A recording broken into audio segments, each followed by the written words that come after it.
Good afternoon, everybody, and welcome to the USA Baseball Training Complex in Cary, North Carolina, as we continue coverage of the NCAA Division II College World Series here on the UT Tyler Athletics YouTube channel. Chase Upton, and I'm glad to have you with us for what should be an entertaining and elimination game between UT Tyler and Central Missouri. One of these teams will keep its national championship hopes alive this afternoon. The other will see its season come to an end. These two clubs met earlier in the week, and it was UT Tyler that came away with a 8-3 victory. Patriots jumped out early with 4 runs in the first inning. Never looked back behind a dominant performance from Dylan Blomquist, who tossed 8 scoreless innings. As every coach will tell you, postseason baseball is about adjustments. The Mules arrived today as one of the most dangerous offensive teams in Division II baseball. They entered today fresh off a 23-9 waxing of UIndy to set up this elimination matchup. Here's head coach Kyle Crooks and his team after that win. Get started for our Game 5 press conference. From Central Missouri, we have Drew Beat, center fielder, third baseman Cole Funkhauser, and head coach Kyle Crooks. Coach, would you please get us started with an opening statement? Really, I actually want to say how proud I am of the group. I think, obviously the game started out with, like trading of walks, freebies, whatever you want to call it. And there's, the pace of the game, I think, and maybe even the quality of the game wasn't, I think what you picture when you come playing a postseason game, certainly in the World Series. What I thought they did was a really good job of being relentless, especially offensively, with continuing to put runs on the board and not just give us breathing room, but more so that we could find our footing on the mound. And that's a tough thing to do. It's a really tough thing to do. That's a good team, UIndy, and those arms are good, and they're here for a reason as well. I think in a lot of moments you score 4 in the first, and not that you would ever take your foot off the gas, but you feel pretty good about it. And then on the flip side of it, after the first, we didn't feel great about anything, I don't think, or I didn't. They just kept going. So I thought I was really proud of their effort. I was really proud of their focus and their at-bats. And, really proud of the way that Sam and Hayes and Casey picked up the innings that we were missing early and found a way, to get some outs and put the ball in play and let the guys go play defense a little bit. And we probably, gave away a few runs defensively that we'd like to have back. But offensively, they were pretty relentless in the box, and that gave us, a good feeling, I think, and gave us some cushion, gave us some separation so that we could pitch through that and, get to where we're at right now. Questions? Either or both of the players. It looked like a little bit, or maybe a lot of frustration after the other night got taken out at the plate today. Did you kind of come out with that kind of attitude that, that wasn't us 2 nights ago, that we need to be better? Yeah, I don't think it was anything like that. I think we kind of just go day-to-day basis. We knew it was an elimination game, but I don't think anybody on the team was like stressing about putting extra pressure on ourselves or anything. But I don't think we did an offense great last game. Or I think we did. Say it. We didn't have a bad offense on the last game. So I don't think anybody was like super discouraged. I know we didn't put up as many runs as we would like to, but just carrying the momentum over to this game. But Drew, I would think that the momentum really kind of built as you kind of kept on putting numbers up, right? Yeah, 100%. I think the 3 runs late in the game, last game, really helped momentum going into this game. And like Funk said, first game we didn't really strike out a whole lot. It was just a lot of hard outs at people. Things just weren't kind of falling our way. And I think all the guys knew that. We were a little frustrated about it, but I think everybody was seeing the ball well, and kind of the hits kind of fell, and balls are falling our way today. So, Coach, I think that's a hit for all 9 starters in the lineup. What does it mean when you can get all 9 of your hitters going in a game? On the score, it's an elimination.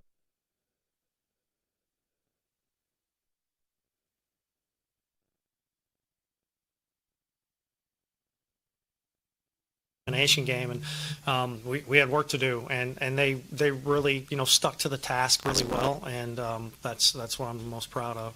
Kyle, you spoke the other night about how it really wasn't the way you guys play, no stolen bases, that kind of thing.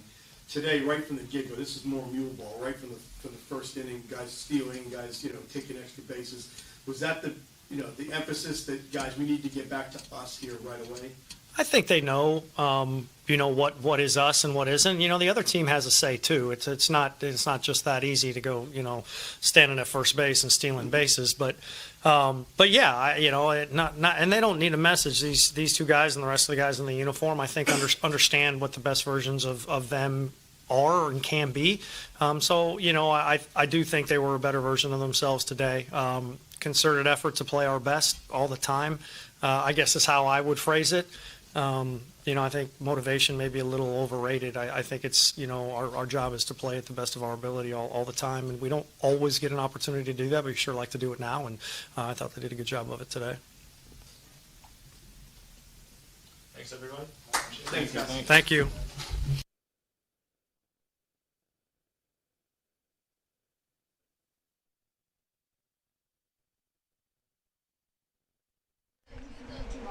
So you heard it there from head coach Kyle Crooks and the Mules.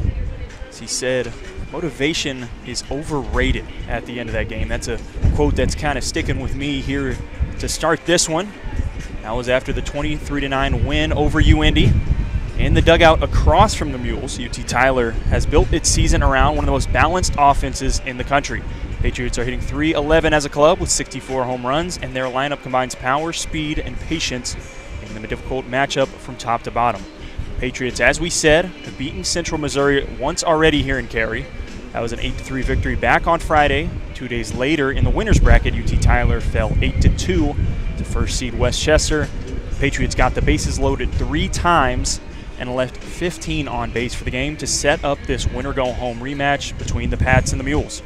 Here's UT Tyler head coach Brent Porsche and the Patriots after their loss on Sunday. Getting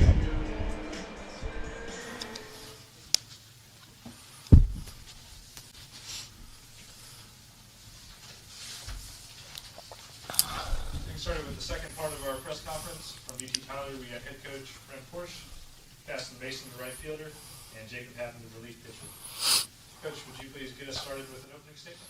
Yeah, man, credit to those guys. I thought West Chester did a really good job of, the theme of the tournament so far has kind of been whoever scores first wins the game. And so we didn't get off to a good start, and they jumped out early on us. And, I thought that, we had some really good performances out of the bullpen to give us a chance to stay in the game. And I don't know if I'm correct on the numbers, but I think we had 15. We left on base. I think we're 0 for 10 with runners in scoring position. And so we had chances to climb back in the game, and those guys did a really good job of keeping us in it and giving us a chance. And we just didn't get it done. Didn't get it done tonight. Couldn't get the big hit when we needed it. And, just disappointed, obviously. But, again, it's not over. We get to keep playing. And so we got to, I guess, not go back to the drawing board, but just, man, we didn't – I thought the biggest thing tonight was we just didn't play characteristic of us. I thought that, they punched us in the mouth early, and we were a little bit, it took us a little bit to try to, we never really did get back on our feet and really fight the way that's characteristic of these guys and this team. And so, but I know that we'll be able to turn that around and come back and fight and give it everything that we, that we possibly can to keep playing. So. Keston, Coach mentioned the close calls offensively if you would have gotten a big hit here or there, but defensively there were at least 4 balls that I could remember that hit the edge of gloves that that could have made differences, especially in that first inning. There were a couple of balls that were just you almost got. How frustrating was that you were that close? Yeah, I mean it's definitely frustrating. They did a good job, like Coach said in the first inning, of just finding holes, whether it was through the infield or dropping in the outfield. And yeah, I mean, it's definitely a little bit frustrating when that just continues to keep rolling, especially when there were some ground balls that I think would have been huge to be double plays in that situation. Coach, you've already mentioned kind of the 15 left on base. What's your message to the offense to be able to prepare for your Tuesday game where it's winner take all, your season on the line? Yeah, I think the biggest thing is just if you let that and you let the situation of the season being on the line or If that carries your thoughts, then you get into a place of worry and press. I don't think we pressed tonight, but I think we just weren't confident. We lost some confidence. I think we felt like things weren't going our way, lost some confidence, and then it's tough, whenever you have, to have a good at-bat in a tight moment when you're down, when you're not, confident. If you're not on your complete A game and completely confident in your ability and focused on exactly what you got to go execute, I mean, this game's tough, and they're obviously a really good team. They're here for a reason, and you got to be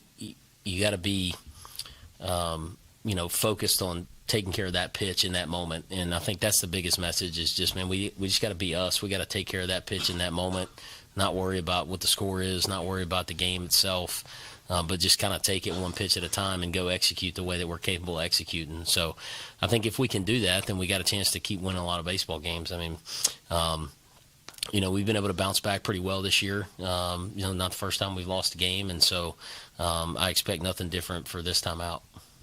Jacob, that's a really good lineup top to bottom, and they're hitting with a lot of confidence right now. What did you do to shut them down and keep your team in this thing with really very little margin for error? Yeah, I think early in counts I felt like they were sitting pretty much fastball heavy. So being able to throw the changeup and command my off speed really kind of helped keep them off balance, but ultimately just having the defense behind me and trusting that they're going to go in and back me up was pretty. Is there a different mindset when you come in that situation rather than just batter by batter? It's like, you're already behind 5 runs. You don't need to get behind anymore. Is there more pressure on you? I wouldn't really say more pressure. In that situation, my job is to really just come in and fill it up and give our offense a chance to kind of come back in the ball game and just try to throw as many zeros up on the board as possible just to give us the ultimate chance to come back and win. Justin, the regional, super regional, you've had an elimination game, and every time the team, you're 3-0 in elimination games this year. What do, not just yourself, but what does the team have to do to once again bounce back from an elimination standpoint? Yeah, I think in the regional and super regional, we did a good job of not dwelling on what happened, kind of just learning from it, forget about it, and get right back to work. And I think it's the same thing here. I mean, they just played better than us today, and we'll bounce back in 2 days. Coach, speaking on confidence, how do you get poised to tap into the fact that they're the ones that put Central Mo in the losers bracket? So you have another shot at them on Tuesday. Is that a springboard, or is that something you just kind of file away and that Tuesday's another day? Yeah, I mean, it helps that we've seen them. Obviously, you try to study as much as you can on film and prepare. But once you've kind of seen it in person, you get a little bit better feel for what to expect. And so, I think it helps from a standpoint of being prepared for what we're going to see. But as far as it meaning anything going into the next game, I don't think it really means anything. I mean, every team here is capable of beating every other team here. And so, at this stage of the game, it's not really about who's the best team. It's about who plays the best. And so who plays the best is going to win. And so what we've got to do is do everything that we can to put ourselves in a position to play our best. And if we play our best, then that's all we can do. And so I think it's more about that than anything else. Final questions?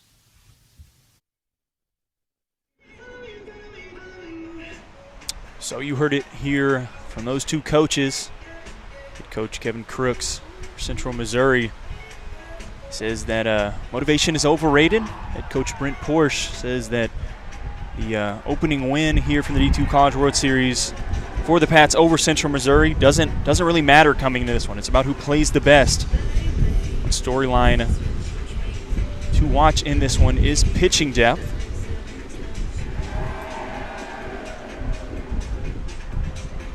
Because of the tournament format, nobody is simply trying to win one game. The winner will face Westchester tomorrow, but have to double dip the Golden Rams to advance to the National Championship Series. Means every pitching decision made this afternoon could have implications beyond this game. For UT Tyler, it's an opportunity to prove Friday's result wasn't a fluke and continue a historic season.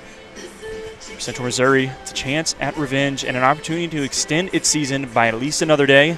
The atmosphere should be electric. The stakes couldn't be higher. A spot in the semifinals is on the line. Coach Porsche took a second pregame to talk to me. without this heavyweight rematch. So I'm here with UT Tyler head coach Brent Porsche. Coach, kind of forward situation this season. Our backs are kind of against the wall. You're 3-0 in those situations thus far. What gives y'all some confidence coming into today? Yeah, I mean, I think, there's nothing to lose, and just go out and play our best baseball. I think at the end of the day, regardless of the circumstance, you got to play loose and free. And for whatever reason, this group is just able to do that when our backs are against the wall. So, man, we got nothing to lose today. We just go get after it. And, results are going to be what they be. And we just got to go play hard and play loose and, trust our work and let it happen. So what gave y'all confidence in the last game against Central Missouri? Y'all now face them again for the second time in about 48 hours. What gives y'all confidence from the last game? Yeah, I mean, I don't think anything other than just us confidence in ourselves. It's really about, the guys in this dugout more than anything else. And so, if we can play our best and be ourselves, then I think we got a chance against whoever's in the other dugout, regardless of who it is, and we just got to do that today. Another similarity from last year, y'all were kind of in the same game. Was there any advice from the guys that were here last year to the guys that weren't? No, I don't think so, man. I think it's just a matter, like I said, of just, not getting outside of ourselves and just being us. I don't think, the other night, I don't think we did a good job of that. I think we got looking ahead a little bit and, and just didn't play our best. And today we just got to play our best, and that's what we got to do if we want to stay here. How big is it to be able to get Colson back for today? Yeah, it's huge. I mean, he's been our best arm all year. Just a tough situation and the way that things were handled, obviously we didn't really agree with, but at the end of the day, it is what it is, and we got him back today, and he'll be hot and ready to go. Thank you, Coach. Thank you. Designated visiting team, the UT Tyler Patriots. So we're about set to get underway. PA announcer here from the USA Baseball Training Complex in Cary, North Carolina.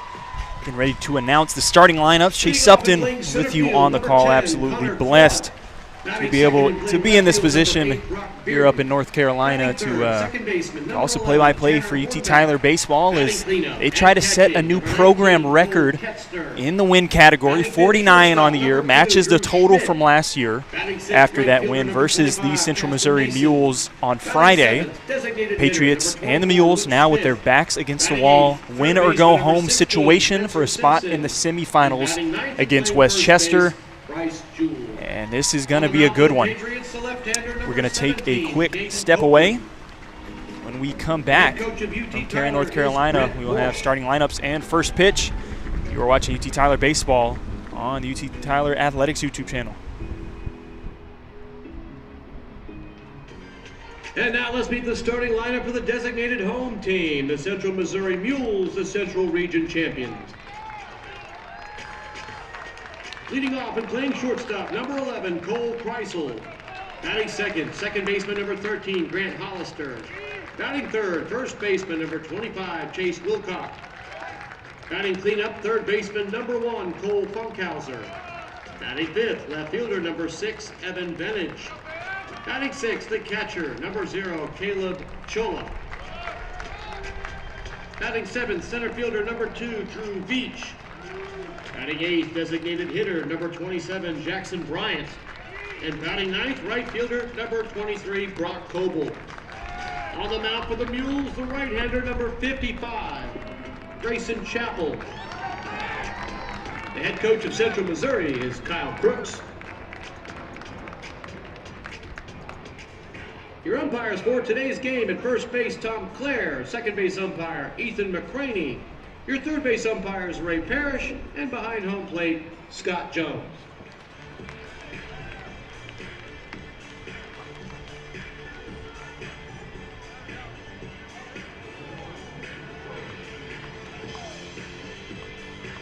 And now, ladies and gentlemen, as we honor our great nation and the men and women serving our country at home and abroad, we ask that you please rise if you're able and remove your hats.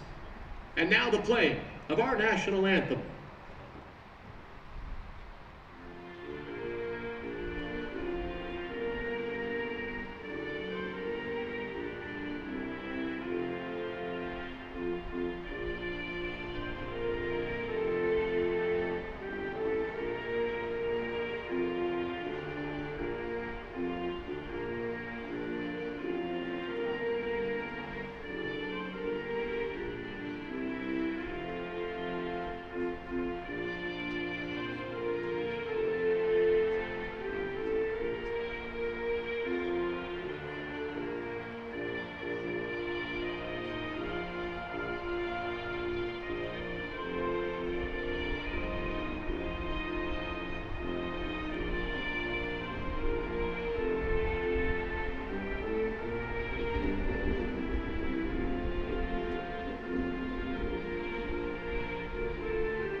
Fans, as a reminder to all spectators, please be alert at all times during today's games. Baseballs can't accidentally fly into the stands, into the seating areas. Be alert to the action. The NCAA wants everyone to have a safe and enjoyable day watching the best college baseball in the nation.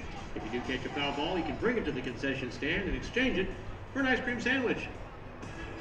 Also, the best Italian ice in the business is being served by the Iceman on the concourse in front of the bathrooms. The Iceman! He's guaranteed to cool you down.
So we are ready to get underway here from the USA Baseball Training Complex, Cary, North Carolina, for the NCAA Division II College World Series. We are left with 6 teams here in Cary, North Carolina. UT Tyler, Westchester, Central Missouri, Tampa, Point Loma, and Catawba after UND and Bentley get eliminated. We are game number 9 of this 8-team field. This one inside for ball 1 on Connor Clark. Central Missouri and UT Tyler, winner go home. Beautiful 75 degrees and sunny as can be here in Cary, North Carolina. A couple clouds, a little windy, but can't ask for much better weather. Ball and no strikes on Clark. This one popped into the trees for strike 1. On the bump for Central Missouri, Grayson Chappell. Chappell, right-handed junior from Shawnee, Kansas. Comes in making his 14th appearance, 13th start of the year, 2.34 ERA. Ball and a strike on Clark. This one over the head, hits the bull. Shout out Dr. John Groth. I don't think we've ever hit the bull that early on. Just 3 pitches in. 2 balls and a strike on Clark. Grayson Chappell, said a junior, all MIA second team selection for Central Missouri. This one hit on the ground, fair ball. This is going to be extra bases for Clark. And what a way to start things for UT Tyler here in the top of the first. Connor Clark with a leadoff stand-up double gives the dugout the yes celebration that has fueled them throughout this season, and the Patriots have one in scoring position with nobody out.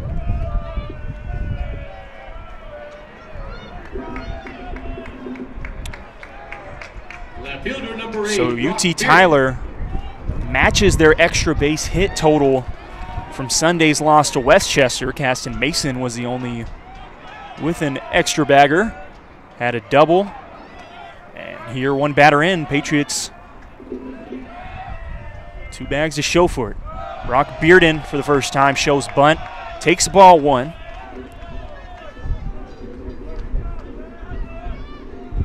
Bearden, the left fielder today, junior from Texarkana, Texas, comes in hitting .326, 1031 OPS. Bats with the speedy Connor Clark on second. The 1-0. In there for strike one. Bearden showed bunt again, but pulled back, probably a little too low. Could have laid it down if he wanted to, but not what he was looking for. Ball and a strike on Bearden.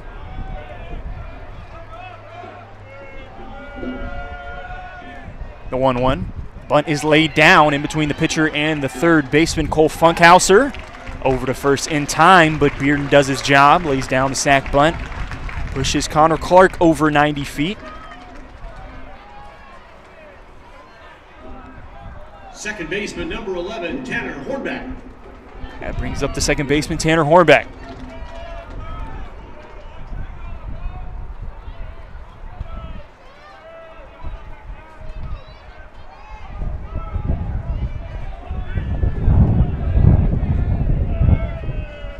First pitch to Hornback, upstairs, misses for ball one. Hornback, junior from Lafayette, Louisiana. Second year here at UT Tyler, second team all LSC selection. Comes in at 352. 2 home runs and 43 RBIs. He'd love to add one here and give the Patriots an early lead. Throughout the 8 games in this tournament, Point Loma, the only team to not score first and go on to win. Their 11-2 win over Catawba. This one upstairs.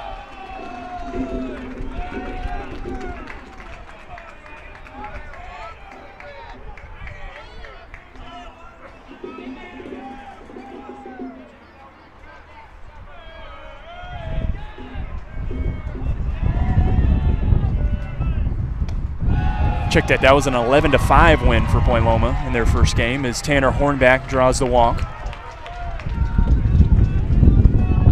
That's going to put runners on the corners with 1 out for the catcher, Cole Ketzner. Now batting the catcher, number 19, Cole Ketzner.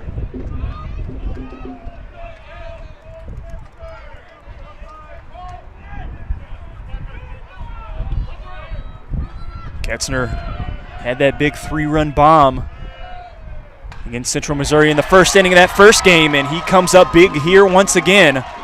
Lines one into left field for a base hit, and that plates the first run. UT Tyler takes the 1-0 lead here in the first.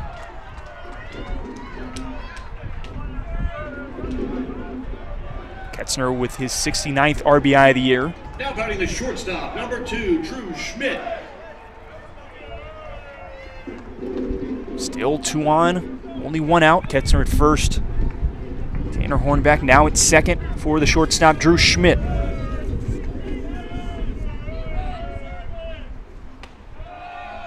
Schmidt takes ball 1. Schmidt, a junior from Louisville, Texas. Digs in, hitting .305, 4 home runs and 50 RBIs. 0 for 3 yesterday. Did draw a walk, but this middle of UT Tyler's order would love to get going after yesterday's loss. As we said in the pregame, 15 left on base, got the bases loaded 3 times. As head coach Brent Porsche said in the postgame, just wasn't able to get the big hit.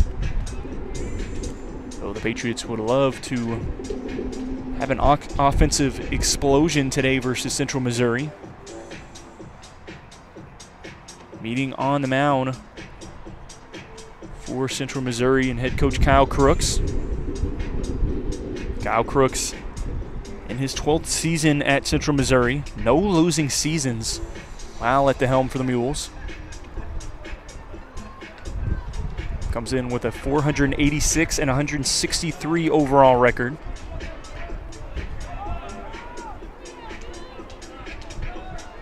This is Central Missouri's 3rd straight trip to the D2 College World Series, so the Mules have been here. They've been in this situation. They were national runner-up last year, made it out of the losers bracket to take on the University of Tampa, where Tampa won their 2nd straight national championship. The Spartans obviously still in this tournament, haven't lost just yet. Trying to go for the three-peat would be the first in Division II College World Series history. 3 balls and a strike on Drew Schmidt.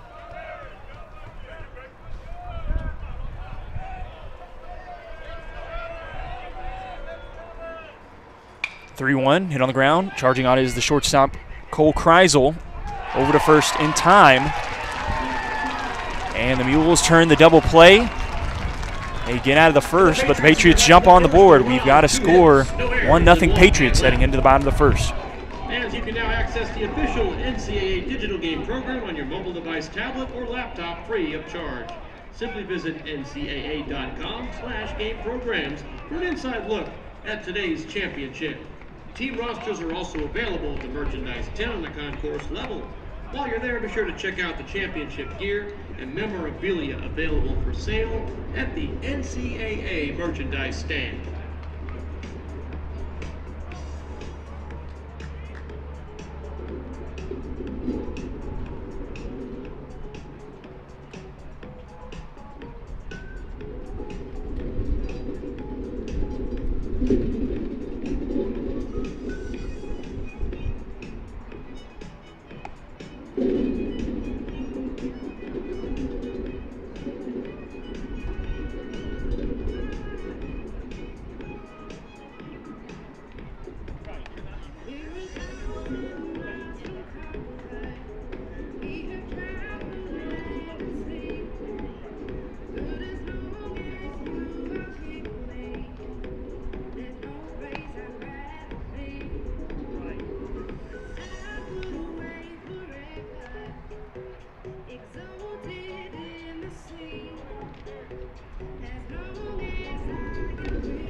So we are back from Cary, North Carolina. Chase Upton with you on the UT Tyler Athletics YouTube channel.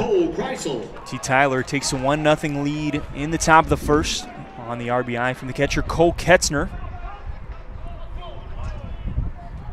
Setting the UT Tyler defense as usual in the outfield. Left to right, Brock Bearden, Connor Clark in center, Caston Mason out and right.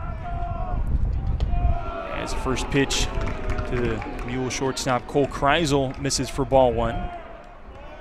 In the infield, again, as usual, Spencer Simpson at third, Drew Schmidt at short, Tanner Hornback at second, and Bryce Jewell, the senior from Bullard, at first.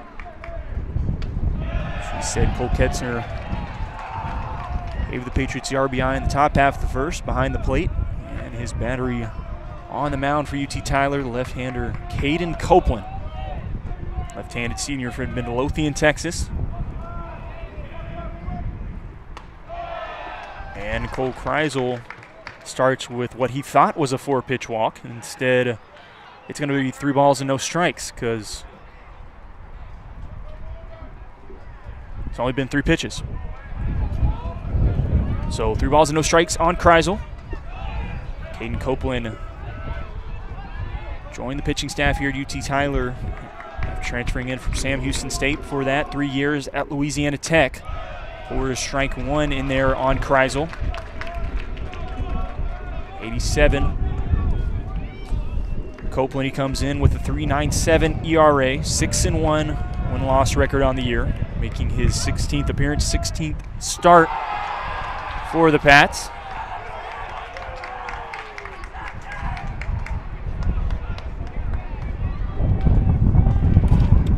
Copeland came in trying to help the Patriots staff that had to replace a lot of arms from last year's World Series team, and they've done a great job of that. Caden Copeland throughout this season has been their Friday guy. He's named to the first team All LSC.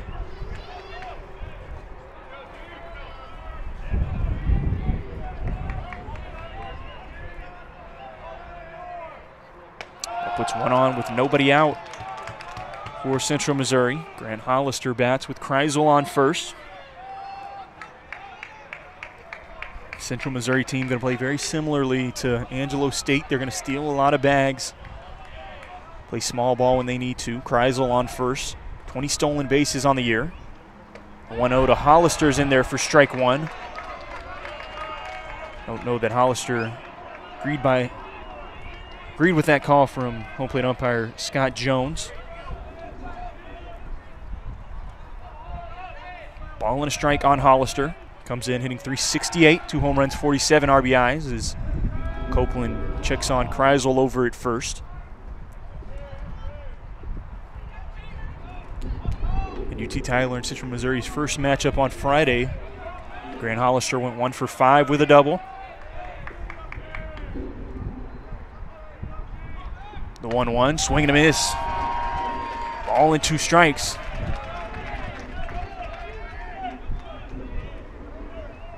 Copeland got him with the changeup.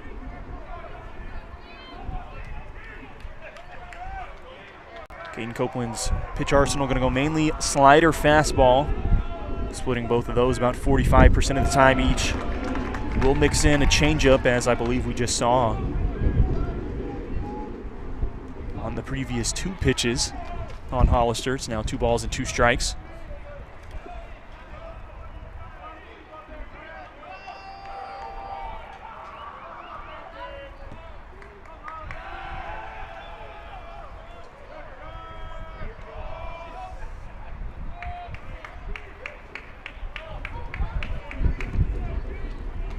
Tyler yesterday had LSC Pitcher of the Year Julio Garcia on the bump.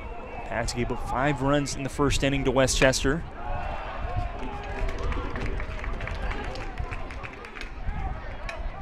In that first game against Central Missouri, the Mules were not able to score until the 9th.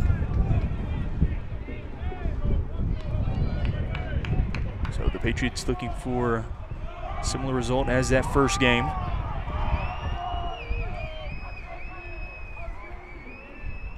2-2 to Hollister. Chopped on, tracing foul. That's going to almost get out of play, but we'll do it again at 2-2.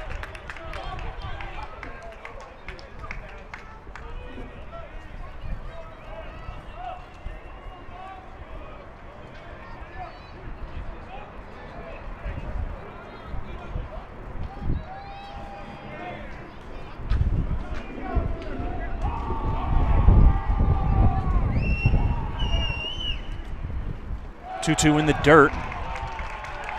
Now full of 3 balls and 2 strikes. Three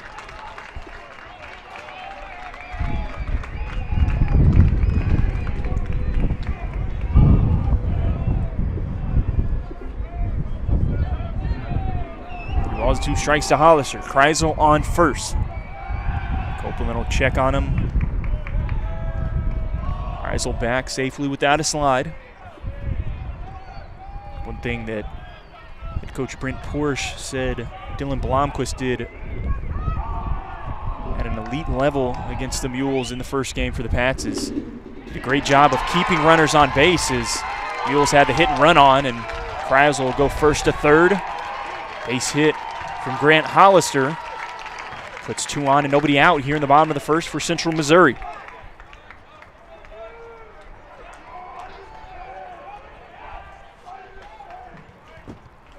Now coming to the plate, first baseman number 25, Chase Wilcox.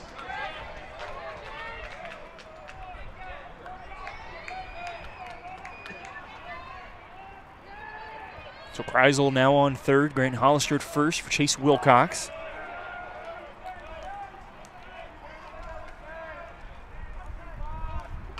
Lays out a bunt right in front of the plate. The runner coming from third is going to be easily tagged out by the catcher Cole Ketzner. And Ketzner going to have a word with Kreisel, who was running from third. Stuck his arms out as if he was going to maybe try to run Ketzner over. I don't know. That was a weird situation because he didn't really even halfway commit to it. Ketzner kind of took exception to that, but for some reason the umpire is going to come together and have a word. Didn't seem like it was anything that was too big of a deal.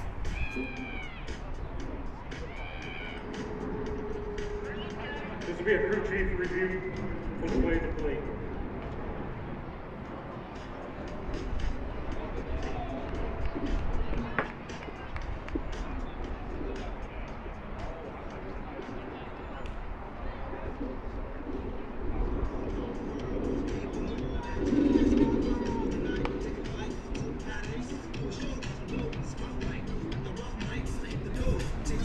So Kreisel was off from third on the bunt attempt from Chase Wilcox, laid it right in front of the plate.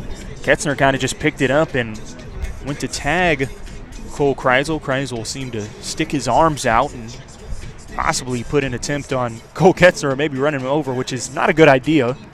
Ketzner took exception of it, and the umpires decided to come together and talk about it, and they're now reviewing it to see if what Cole Kreisel did reaches the level for an ejection, I guess, possibly. So I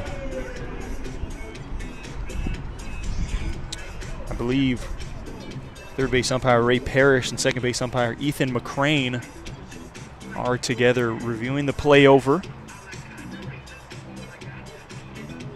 Pitcher Cole Ketzner is usually a pretty calm, collected guy, but definitely took exception to Kreisel's weak attempt at a truck, I guess.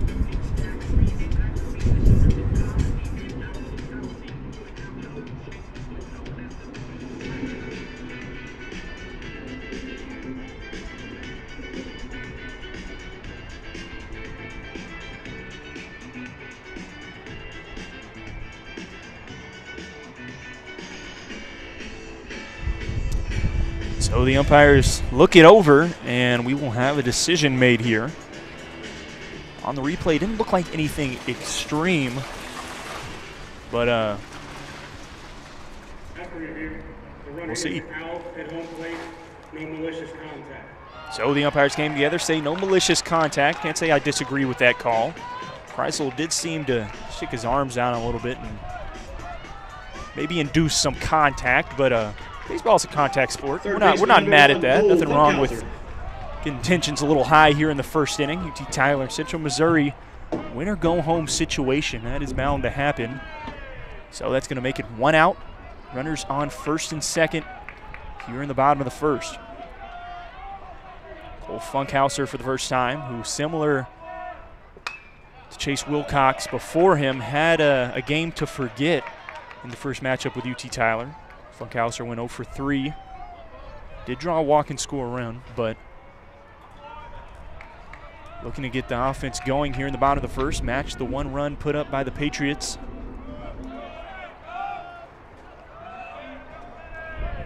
The 0-1. Hit on the line, foul for strike 2.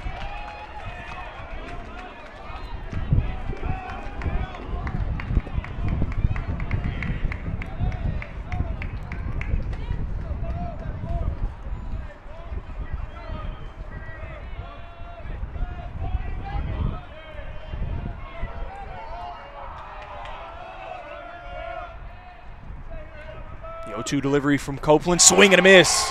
Caden Copeland gets Funkhauser swinging for out number 2 here in the bottom of the first. Now batting left fielder, number 6, Evan Benage.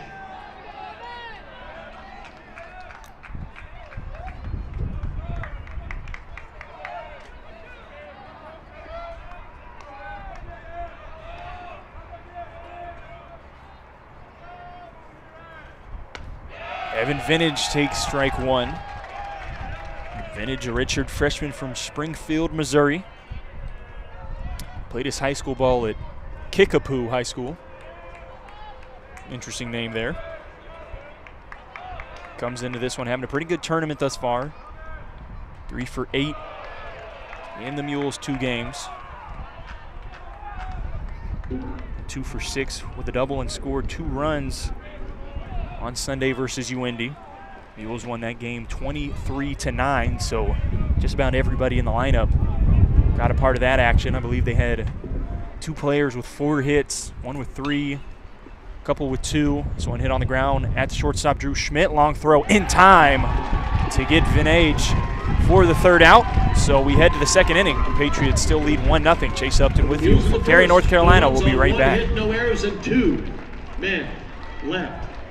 Fans, tell the world you're here. Share your experiences, connect with other fans, and gain behind-the-scenes access to your favorite teams. For more information, visit ncaa.com/social.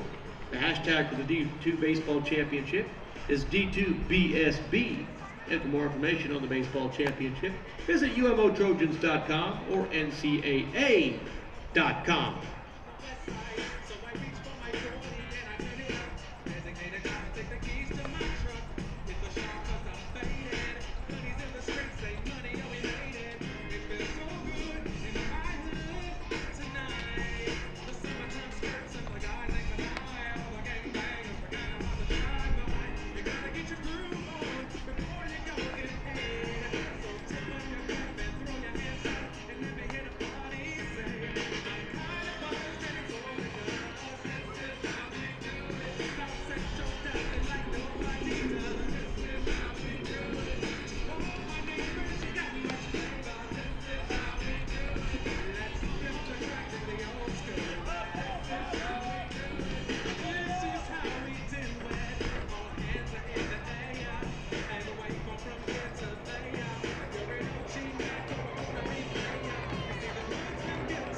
Six, 7, and 8 hitters for the Patriots here in inning number 2.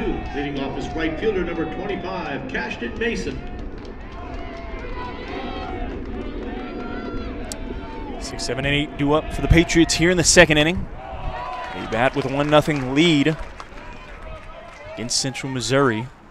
Lead to start the 2nd for the 2nd time against these Mules here from Cary, North Carolina in the 2026 Division II College World Series. Caston Mason starts things off for the Pats. Quickly behind the count, 0-2.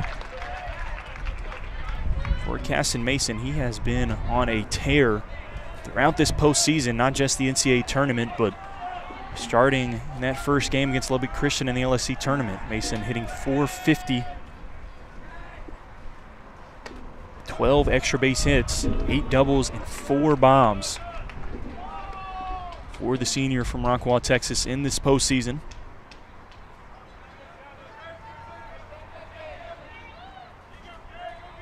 On the year, hitting .358. Ball and 2 strikes on him now. This one hits the bull. Gets past the catcher, Caleb Chola. 2 balls and 2 strikes now on Caston Mason.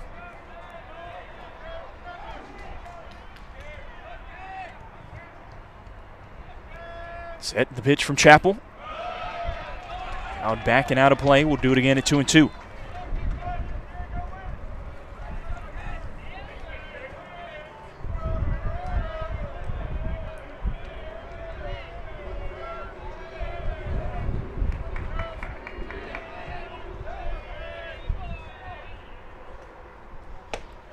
Downstairs, so Caston Mason battles back. No balls and 2 strikes. The count's now full.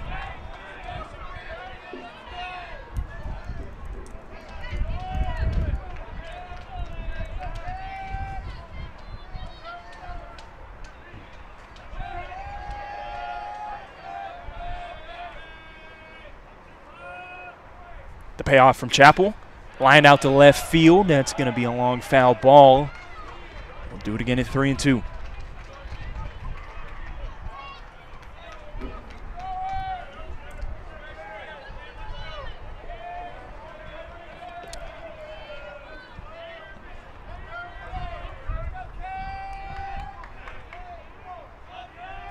The 3-2. Just misses, ball 4. So Caston Mason, as we said, came in starting at the LSC tournament. Since then, in this postseason, .450 It's that matchup with Lubbock Christian against right-handed Designated pitching. hitter, number He's hitting 24, Luke .533 in the postseason. Caston Mason, he's now on first with nobody out for the designated hitter, Luke Smith.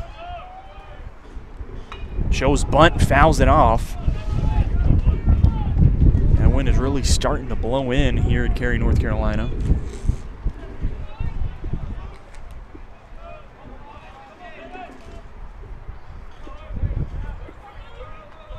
Luke Smith, junior from Corpus Christi, Texas.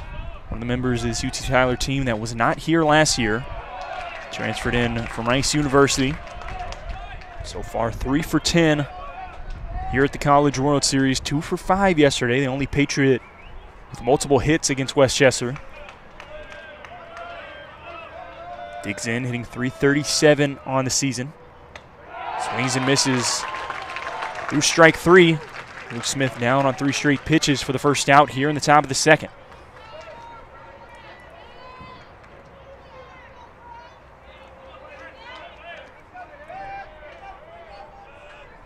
Third baseman number 16, Spencer Simpson.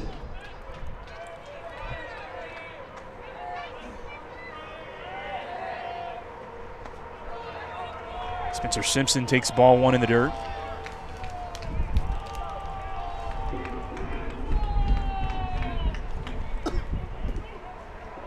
Simpson 0 for 4 yesterday. Just 1 for 8 so far this week here in Cary. Trying to get things going as he bats. Caston Mason on first and 1 out.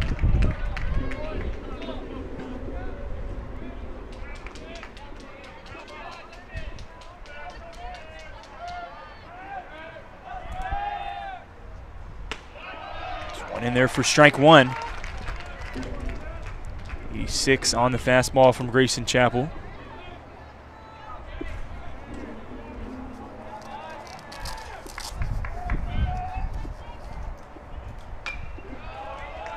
Fouled off the handle by Spencer Simpson. That evens the count at 2-2.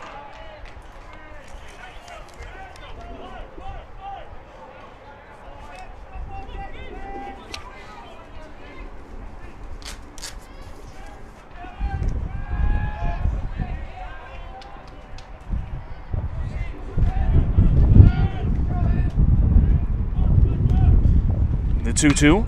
Hit on the ground up the middle. That's out of the infield for a base hit for Spencer Simpson.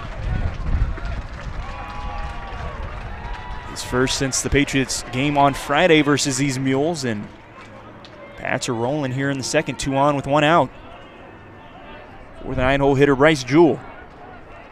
Chase Upton with you here from Cary, North Carolina.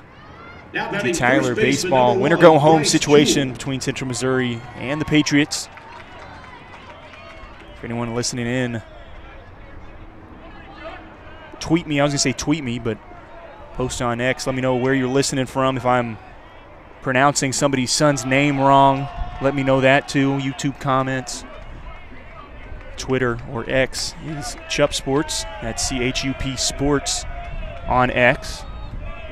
Let me know where you're listening from. Any questions you might have about the Patriots or Central Missouri. Again, if I'm saying anybody's name wrong, is Bryce Jewell bunts this one back of the pitcher. Moves the runners both over 90 feet. Puts them both in scoring position with 2 outs now. Jewell does his job, moves everybody over.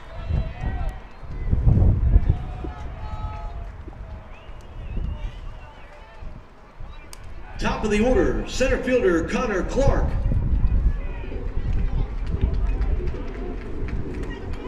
So that brings up Connor Clark for the second time. Started things in this one for the Patriots with a leadoff double in the first. He now bats with 2 in scoring position with 2 outs. Takes ball 1 downstairs.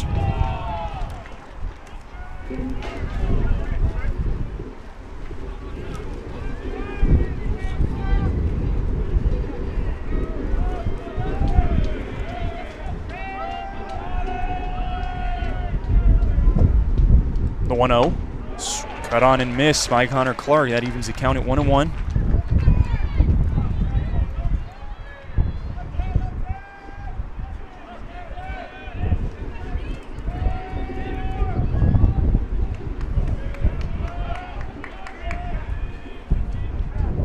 Delivery from Chappell downstairs at the feet of Connor Clark. Now 2 balls and a strike. Caston Mason on third. Spencer Simpson on second after the sacrifice bunt. Bryce Jewell. 2 outs. Patriots trying to extend this 1-0 lead. 2-1 in the dirt. Gets away from the catcher. Mason is going to stay where he's at third.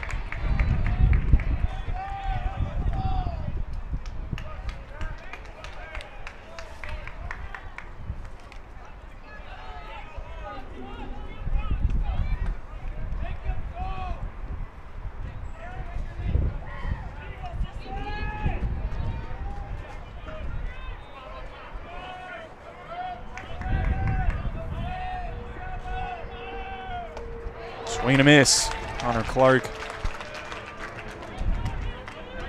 not able to make contact with that one. That works the count full at 3-2.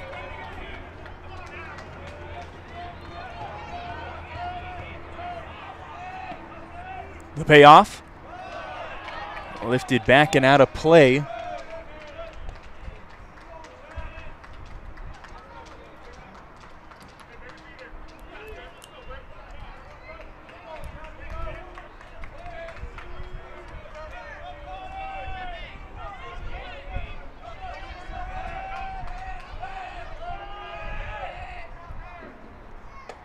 Upstairs, and Clark screams at the Patriot dugout, tries to get everybody hyped up. He draws the walk, and that's going to load up the bases here in the top of the second for the Patriots. A situation that this Patriot offense was not able to take advantage of on Sunday versus West Chester. So let's see if UT Tyler makes some adjustments. Brings up Brock Bearden with 2 outs.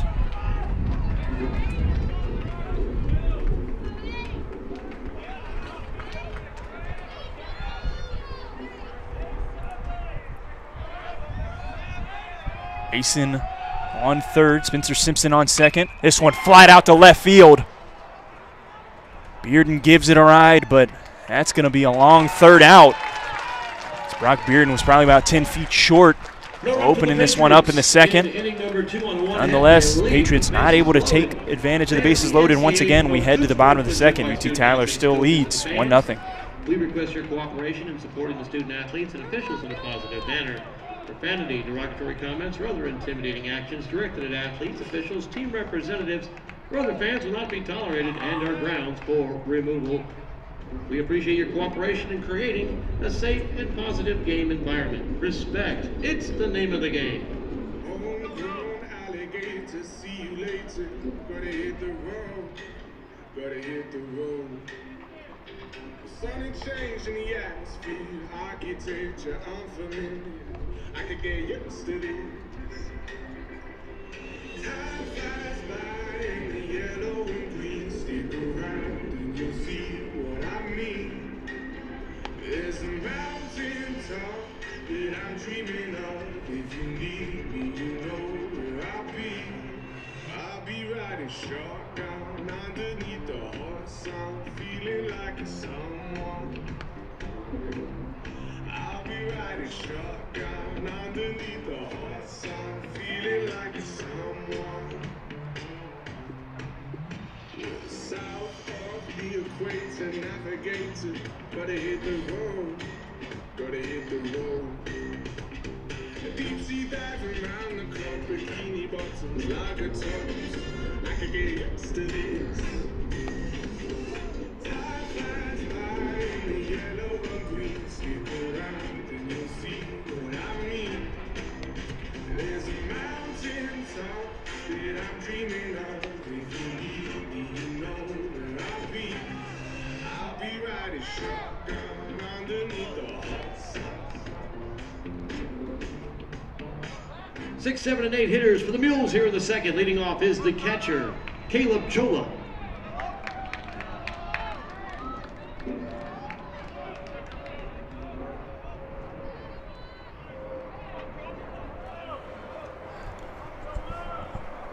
Caleb Chola gets things going here in the bottom of the second. Hits one on the ground at Spencer Simpson. Let's throw over Bryce Jewell at first in time for out number 1. Joel will be followed by Drew Veach and Jackson Bryant. Now batting center fielder number 2, Drew Veach. Mules behind 1-0 here in the bottom of the second. Both of these teams trying to survive and advance to take on Westchester tomorrow. They will have to double dip top seed in Golden Rams if they want a spot in the championship series.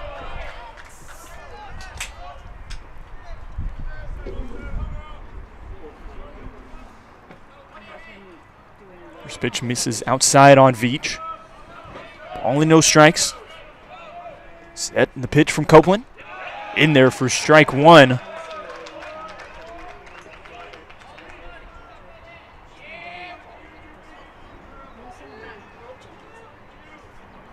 Drew Veach comes in, .314 average, 3 home runs, 26 RBIs. This one hit on the ground, out of the infield for a base hit. Rounding first is Veach, and he'll hold up there. 1 out single from Drew Veach. After a perfect 4-for-4 performance versus UIndy yesterday. Designated hitter number 27, Jackson Bryant. Veach had 4 RBIs and 3 runs in that game, so trying to keep things going here in the rematch with UT Tyler.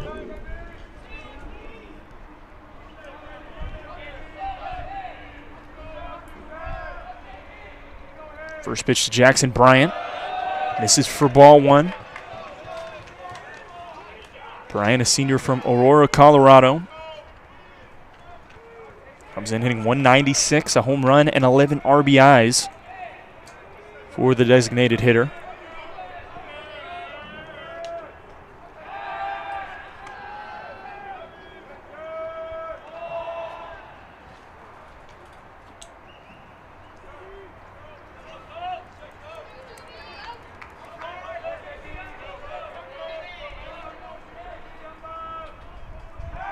Copeland has Veach picked off. Throw down to second.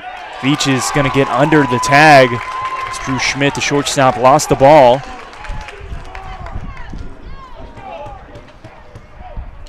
Copeland had Veach dead to rights, and Jewell made a pretty good throw down the second base. Veach and shortstop Drew Schmidt seemed to make a little bit of contact, and Schmidt lost the ball, and Veach is now at second in scoring position. Ball and no strikes on Jackson Bryant. Veach off from second base. Ketzner not able to gun him down at third, so back-to-back steals by the center fielder Drew Veach.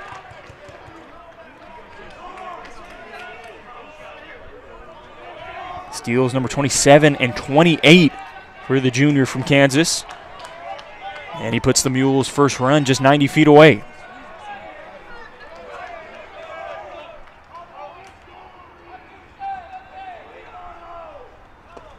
This one in the dirt. Bryant swings through it for strike 1. Strike 2, check that. Ball and 2 strikes on Bryant.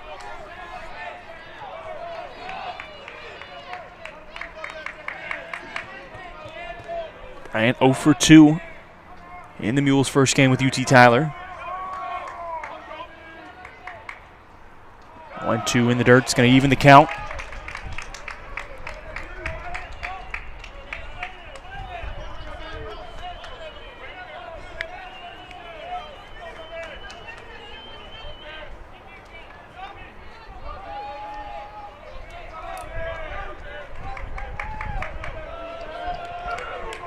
Balls and 2 strikes, 1 out, runner on third. 2-2 delivery, hit out of the infield, and that's going to plate the first run for Central Missouri. Jackson Bryant ties this at a 1-1 ball game here in the bottom of the second.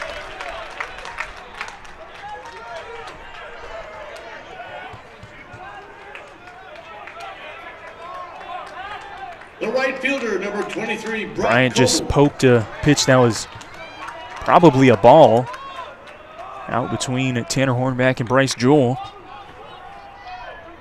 So we've got a new ball game here between Central Missouri and UT Tyler. Tied at 1 apiece here in the second inning.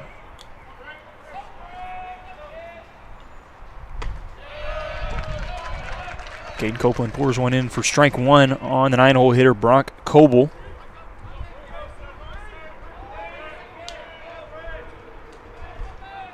Coble, a redshirt junior from Lee Summit, Missouri. That's with Bryant on first and 1 out. Copeland checks on Bryant over at first base.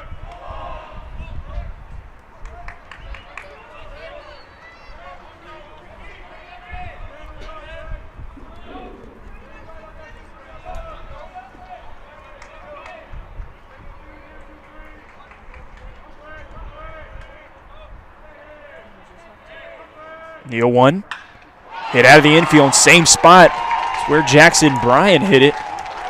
And that's back-to-back singles for the Mules here in the bottom of the second. They've got 2 on with 1 out for the top of the order.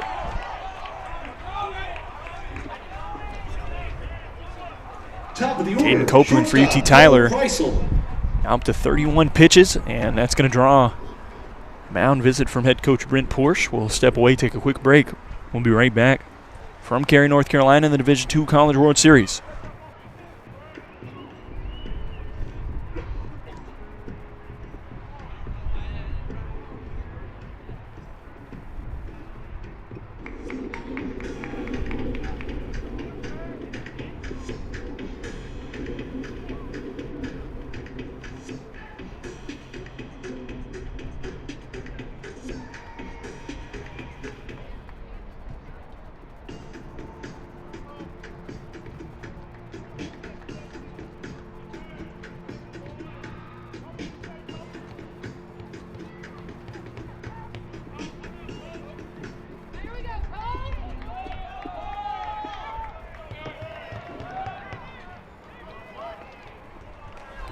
So runners on first and second. Tie ball game at 1 apiece. Here in the bottom of the second inning. 1 out for the leadoff hitter, Cole Kreisel.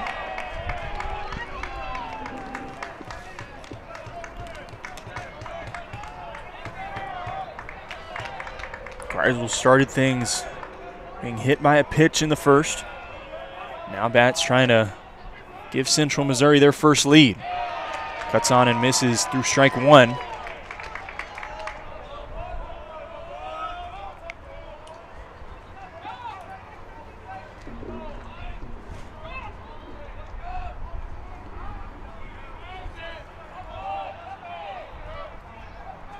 On a strike on Kreisel. Lays down a bunt right back at Copeland. Copeland underhands over to first in time for the second out. Moves the runners up. Now 2 in scoring position.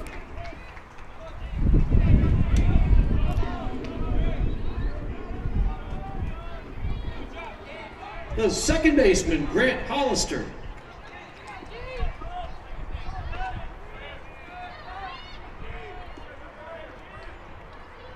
Had a Grant Hollister for the second time, 1 for 1. Had a single in the first. Bats with 2 in scoring position and 2 outs.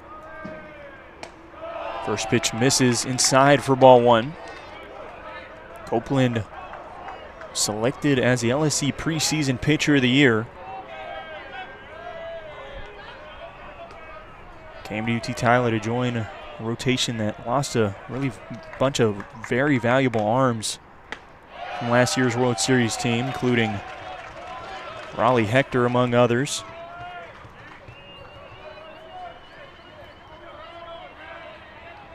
Caden, senior, his last year of college baseball, transferred in from Sam Houston State.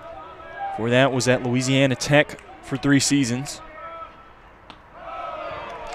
This one downstairs, 2 balls and a strike on Hollister. Caden Copeland appeared in 35 games for the Bulldogs through 51 2/3 innings.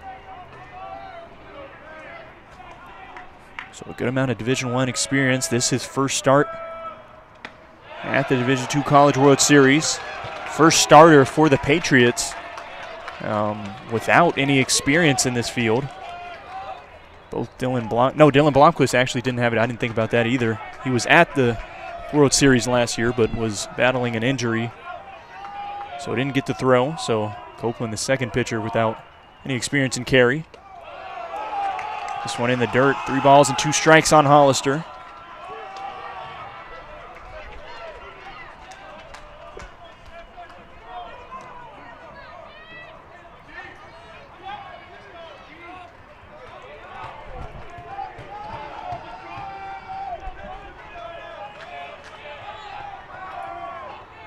The 3-2 in the dirt, and Hollister draws the walk to load up the bases.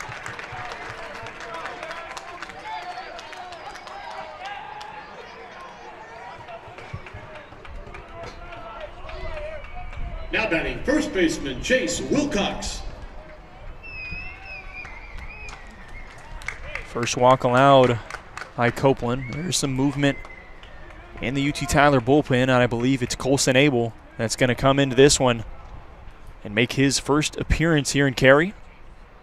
So we'll take a step away. Chase Upton with you on the UT Tyler Athletics YouTube channel. We'll be right back from the D2 College World Series in Cary, North Carolina.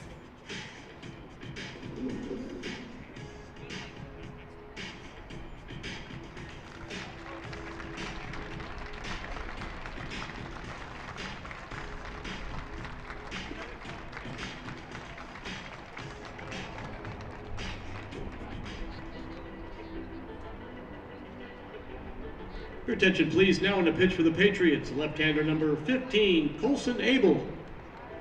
Abel, number 15.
So Colson Abel comes on in relief of Caden Copeland.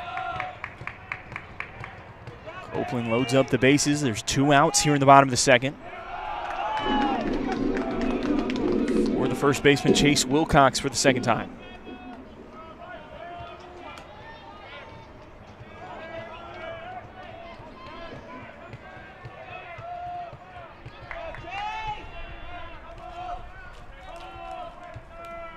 The 1-0. Catches the bottom part of the zone for strike 1. Colson Abel comes on and has been one of the best arms for UT Tyler, if not the best, for the Patriots this season. 2.32 ERA, 7-0 on the year. Senior from Kerrville, Texas. Comes on to try to get the Pats out of a jam. This one up the middle. Over on to Drew Schmidt. Over to first in time. So Abel comes on and gets the Patriots out of the bases loaded jam.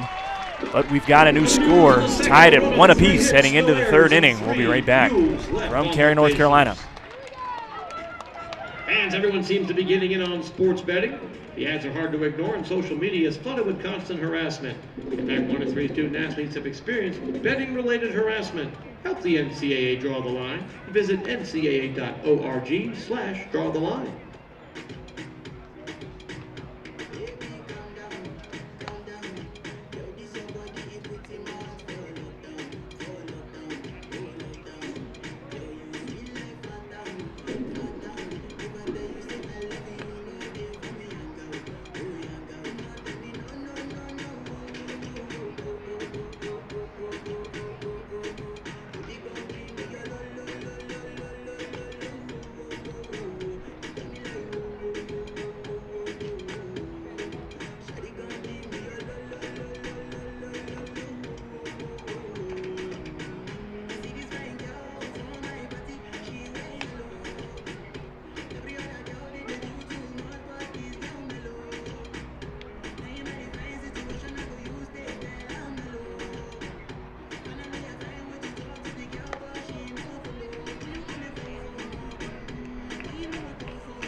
3, 4, and 5 hitters for the Patriots here in the third. So Leading as off, we start second the third baseman inning, Tanner Jackson Horvath. Bryant, the RBI for Central Missouri, ties this ball game at 1 apiece here to start the third. 3, 4, 5 due up for the Patriots. Tanner Hornback, Cole Ketzner, Drew Schmidt. Hornback with a walk in the first. Tries to start things for the Pats here in the third. The 0-1 from Chapel. Outside, a ball and a strike now.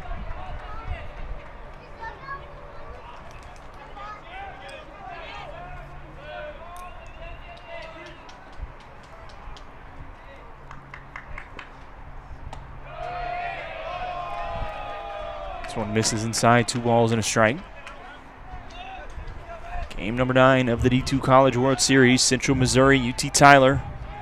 Rematch of the CWS opener. UT Tyler took 8-3, where they totaled their runs scored in last year's World Series. Scored just 8 runs in their 3 games here from Cary in 2025.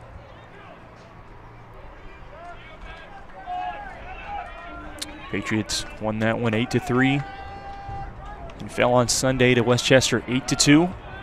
Set up this rematch. Central Missouri obviously lost that opener to the Patriots and then beat UIndy on Sunday 23-9. So that's how these two teams got here.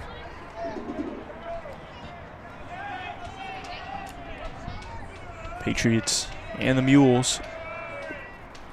3-2 on Hornback, fouled back. He stays alive. Both of these teams fighting for a spot in the semifinals versus Westchester.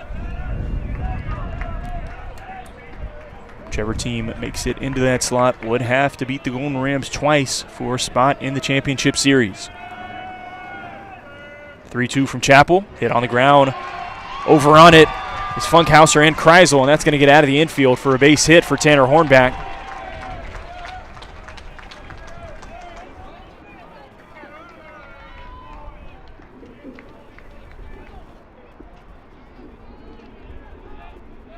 So now 2 out of 3 innings to start this one. Leadoff runner on for the Patriots. Now batting the catcher, Cole Ketzner.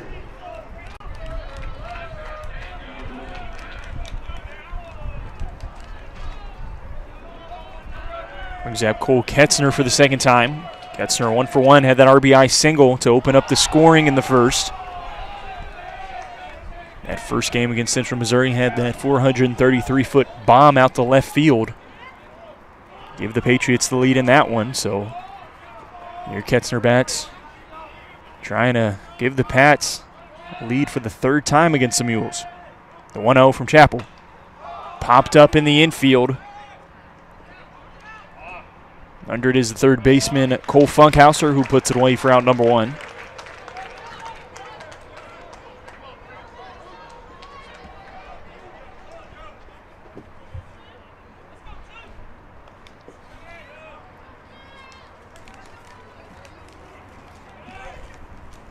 Shortstop, Drew Schmidt.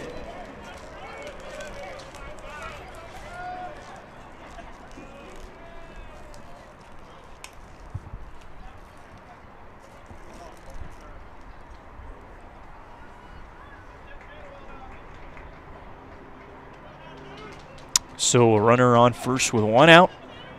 As we pause a minute and allow Cole Kreisel to fix his belt at shortstop. Hornback on first with 1 out for Drew Schmidt. Hits this one softly up middle of the infield. Kreisel flips over to second. And the Mules not able to turn the double play. A little bit of contact between Tanner Hornback and the second baseman Grant Hollister, as Central Missouri tried to turn the 6-4-3. Instead, Drew Schmidt will be on with the fielders reaching on the fielder's choice.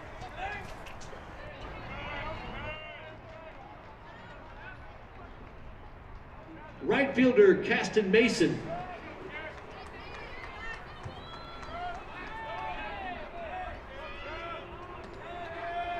Out for Caston Mason. We're back on first. As we said the last time he was up, he's been on fire in this postseason. hitting north of 400 since the start of the LSC tournament.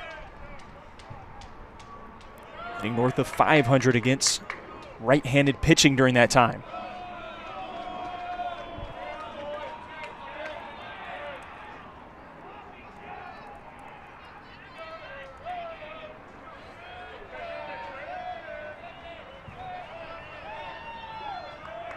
Ball and a strike on Caston Mason. Set and the delivery from Chappell. Off from first is Hornback. And he's gunned down at second base. There is a chance he got under that slide. That was Drew Schmidt. Check that. We're going to say Drew Schmidt out at second. Caleb Chola guns him down, and we head to the bottom of the third. UT Tyler, Central Missouri tied at 1 apiece. And they're going to tell everybody to stay on the field. I believe UT Tyler's going to look this one over. I thought initially that Drew Schmidt at the very least had a chance that he got under that tag. The throw was right on the money, but Schmidt got a good jump. And UT Tyler is going to ask the umpires to look it over. We'll take a step away as they check this one out. We'll be right back from Cary, North Carolina in the D2 College World Series.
So they have come to a conclusion.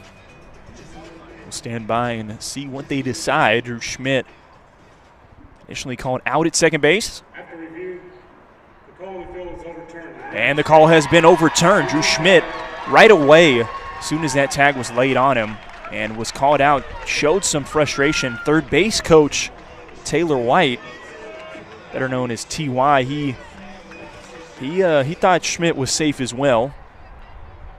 And the review, it pays off. Now a runner in scoring position for Caston Mason, who is one of the biggest RBI threats in this lineup. Second on the team with 62 runs batted in on the year. Takes inside for ball 2 as the sun kind of opens up here in Cary, North Carolina. Beautiful 75-degree weather. Perfect day for some baseball. 2 balls and a strike, 2 outs. Schmidt on second. Cut on and missed by Caston Mason. That's going to even the count at 2-2. Mason, the big performance against Central Missouri in that first game on Friday. 3 for 5, 2 doubles and RBI, and 1 for 4 yesterday. No, check that, Sunday against Westchester. Keep thinking that was yesterday. This one hit down the right field line. Fair ball. That's going to score a second run for the Patriots. They take the 2-1 lead. Here comes the yes celebration from Caston Mason at second base.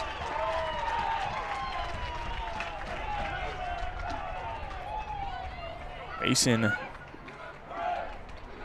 now with his 4th double Designated hitter here in the Patriots' 3 games.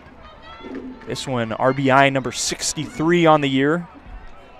And the senior from Rockwall gives the Patriots their second lead of this ball game.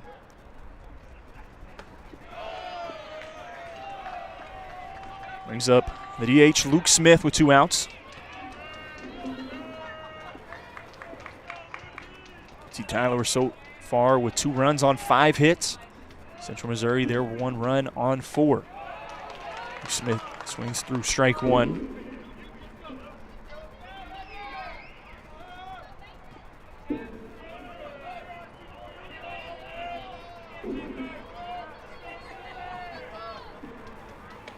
The 1-1 in there for strike 2. Smith falls behind, ball and 2 strikes.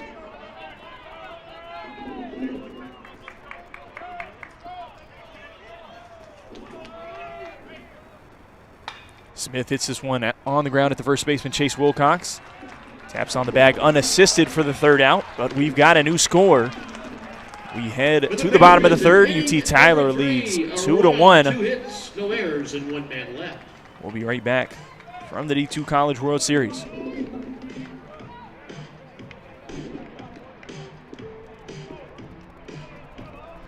Fans, be sure to visit the concession stand on the concourse. You can get soft drinks in a special commemorative cup, and beer and wine are available for sale through inning number 7.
4, 5, and 6 hitters for the Mules here in the 3rd. Leading off is 3rd baseman Cole Funkhauser.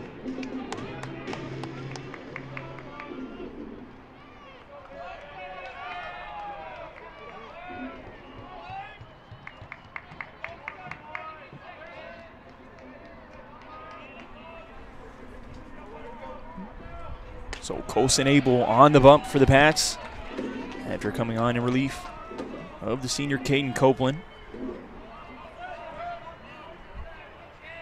Funkhauser starts things for the Mules here in the bottom of the 3rd. He'll be followed by Evan Vanage and Caleb Chola. This one flied out to left center. Under it is Brock Bearden, who puts it away for out number 1.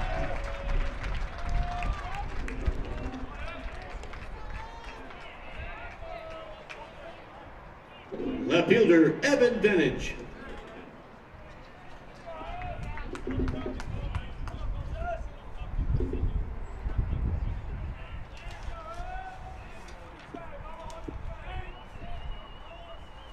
So I'm going to go with how the PA announcer is saying it, Vinage.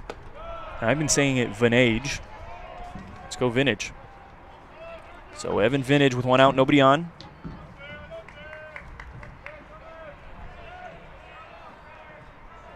Vinage, a redshirt freshman from Springfield, Missouri. Goes ahead and count 2 balls and no strikes. Comes in hitting .390, 2 home runs, 20 RBIs. 0 for 1 so far in this one. Grounded out to Drew Schmidt in the 1st. Good eye downstairs. Vinage goes ahead and count 3 balls and no strikes.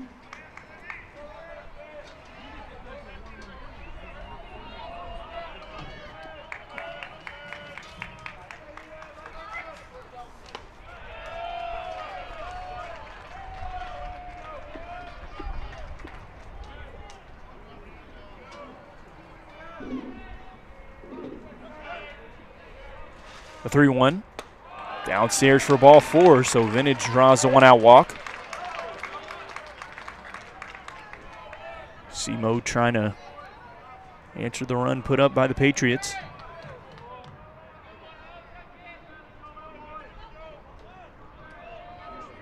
Now batting the catcher, Caleb Chola.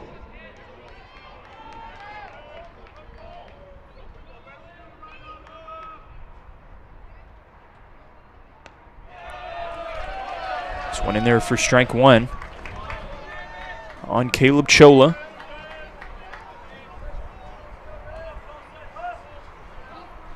Chola 0 for 1, grounded out in the second.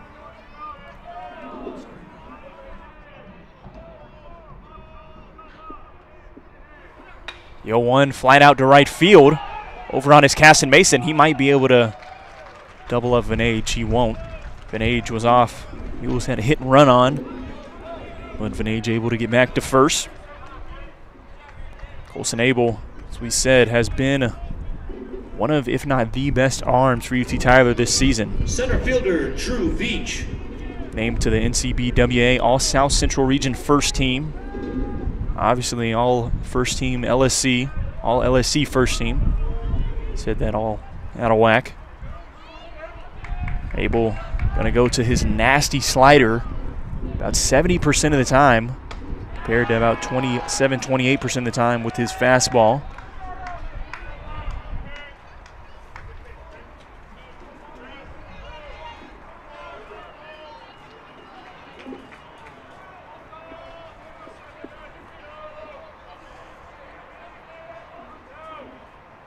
To Drew Veach is fouled back.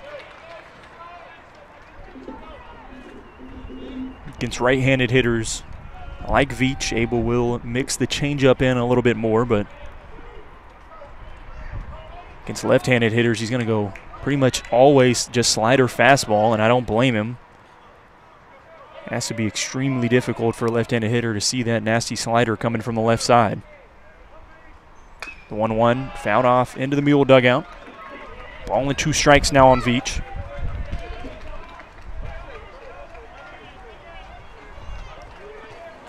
Each 1 for 1, had a single in the second and stole 2 bags.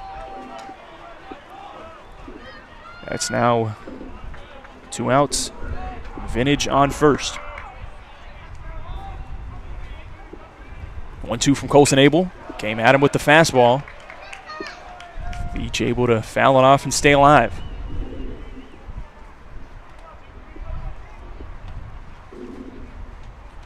Fastball 87 from Colson Abel, and that's about where he's going to sit on average. Anywhere from 86 to 88 miles. A 1-2 again. In the dirt, but Veach down on strike swinging for the 3rd out. Colson Abel picks up his first punchy, and we head to the 4th inning. UT Tyler leads 2-1.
89-1 hitters for the Patriots here in the 4th, leading off his 3rd baseman, Spencer Simpson.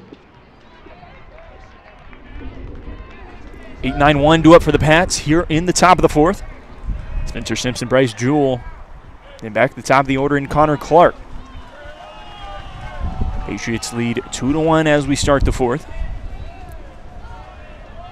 In our last matchup with Central Missouri, they led to start the fourth 4-0.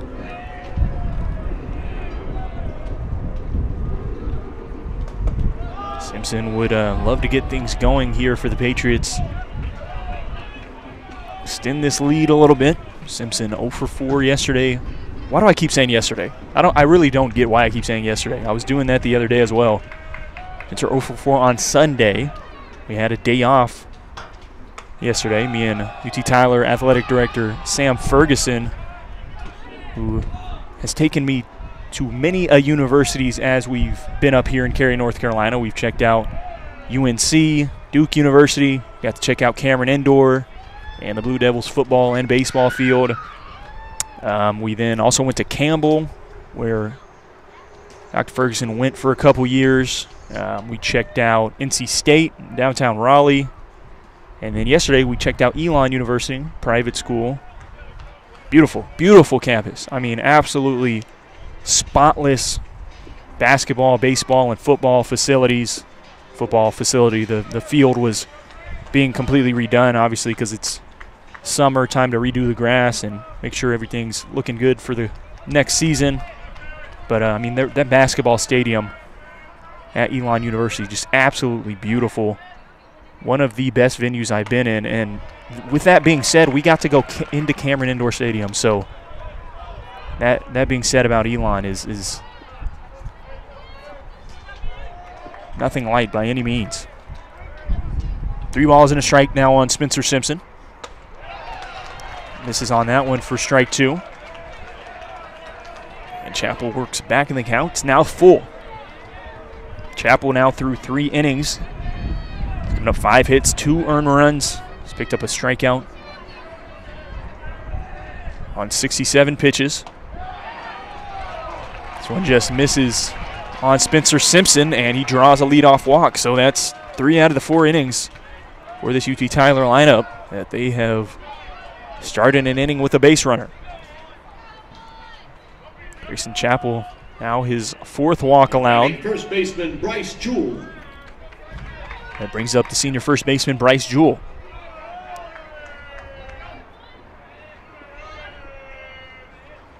Jewell laid down a sacrifice bunt in the 2nd inning. He's down another one here. And the play at first gets Jewell for the first out.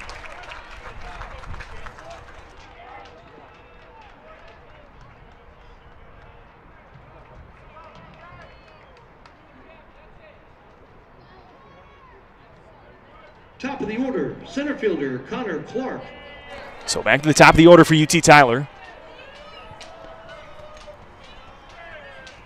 2 times through, 2 runs on 5 hits for the Patriots.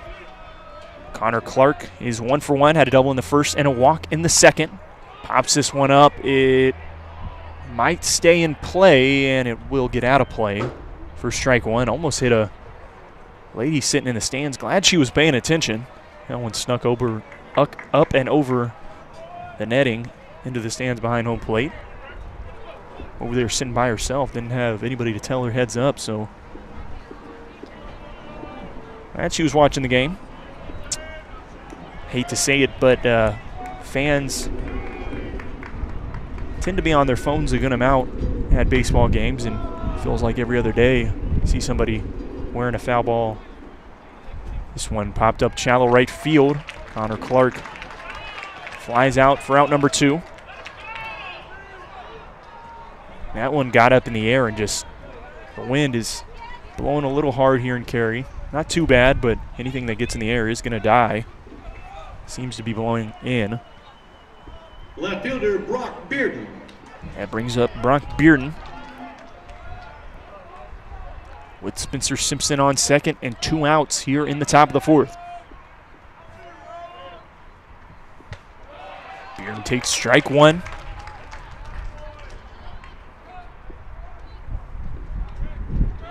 That one 93 on the fastball from Grayson Chappell.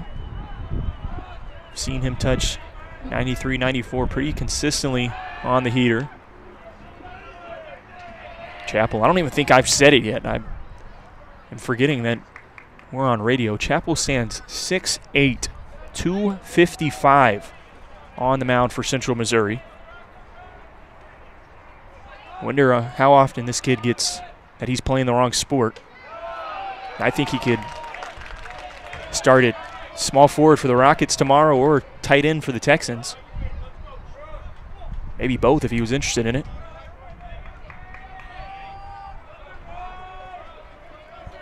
Oh, 0-2 on Brock Bearden. Runner on second. Patriots with a 2-1 lead. This one fouled off into the trees, out of play. And we'll do it again at 0-2. Bearden 0 for 1. And a sack bunt in the first, and a flight out in the second.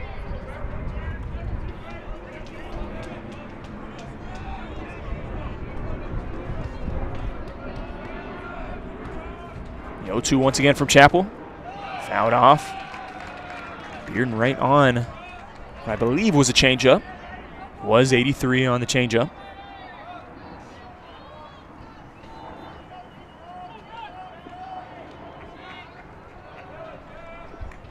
Bearden, the junior from Texarkana, Texas. He's not able to play here in Cary last season for the Patriots. The 0-2. Bearden down swinging on strikes for out number 3. We head to the bottom of the fourth. UT Tyler leads 2-1. Chase Upton with you here from the D2 College World Series. Fans, at this time we proudly request that any current or former members of our armed forces please stand to be recognized. Ladies and gentlemen, let's hear it for these men and women who have given so much to serve our country. Thank you for your service.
Eight, 9, and 1 hitters for the Mules here in the bottom of the fourth. Leading off designated hitter Jackson Bryant. 8-9-1 to start things here in the bottom of the fourth for the Mules. Patriots with the 2-1 lead. Colson Abel still on the bump for the Pats. Abel has shown throughout this season that he can come in just about any situation. He's coming to games early on in the first, second inning. He started a couple games. Come on to close a couple.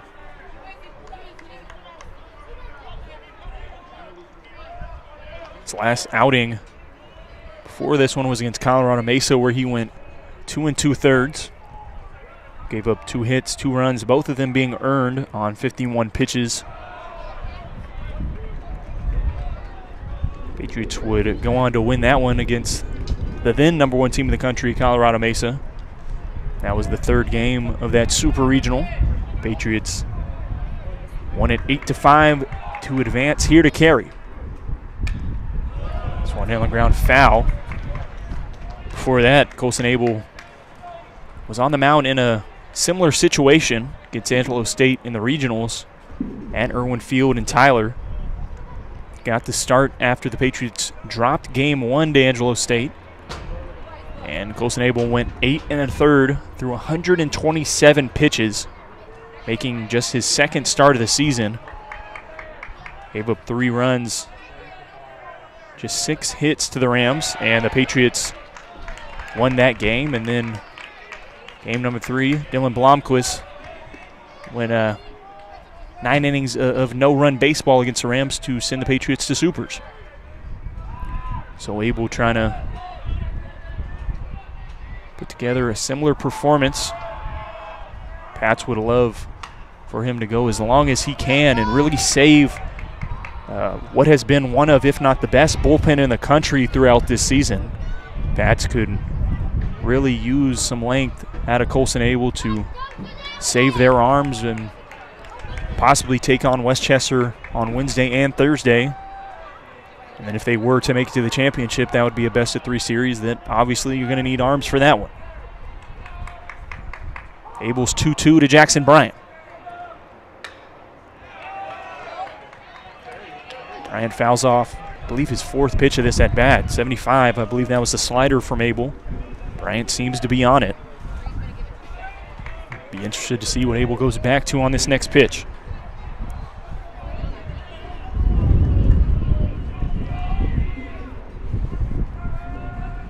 The 2-2 offering. Hit softly. No, check that. That's fouled off the foot of Jackson Bryant. That couldn't have felt good.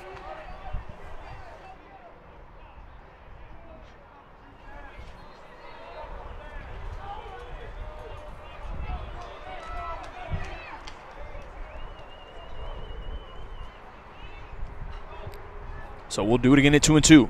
Jackson Bryant already 1 for 1 with an RBI. Only RBI of the game for the Mules, behind 2-1.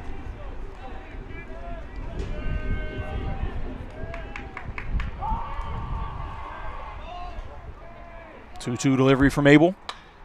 Softly hit on the ground at the shortstop. Drew Schmidt gloves it over to first in time. That was a close play at first base. Schmidt wore it and didn't field it completely cleanly, but got it over to first in time. No review from Central Missouri. Jackson Bryant grounds out for out number 1 here in the bottom of the 4th.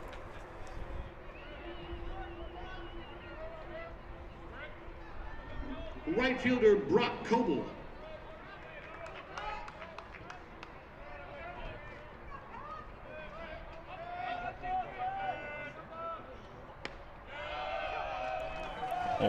Abel pours one in there for strike 1 on Brock Coble. Coble also 1 for 1. Had a single in the second.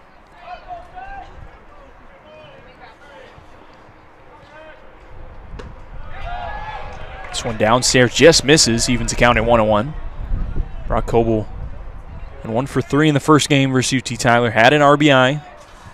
Part of that 3-run bottom of the 9th inning by the Mules that ended up just being too little too late in the first matchup between these two teams. The 1-1 hit on the ground, out of the infield for a base hit.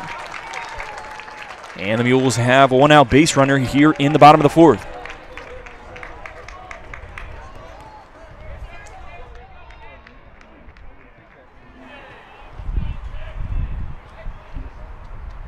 Top of the order, shortstop Cole Kreisel.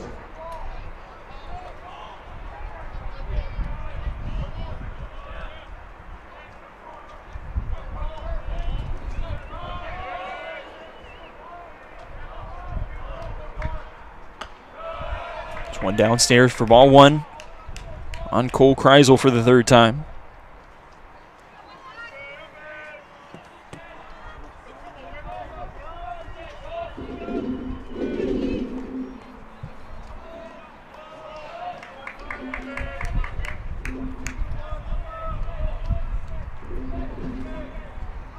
The 1-0. Downstairs once again, 2 balls and no strikes. Kreisel, no official ABs yet in this one. Hit by a pitch in the first. Had a sack and bunt in the second. Brock Coble over on first base has 12 stolen bags on the year. See how aggressive he is here with 1 out. The 2-0 offering from Abel. Downstairs once again.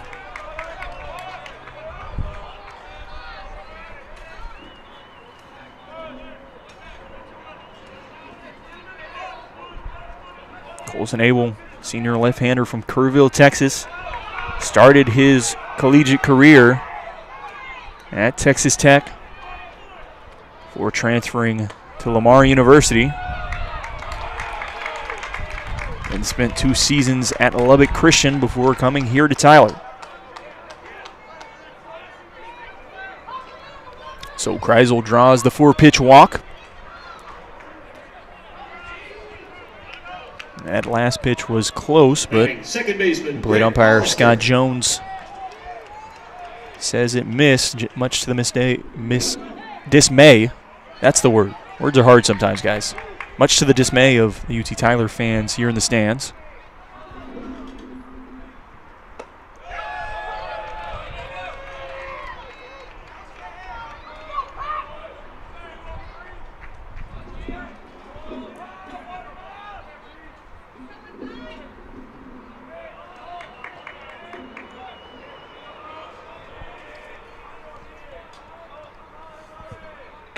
Two on with 1 out for Grant Hollister, who's quickly behind the count, 0-2.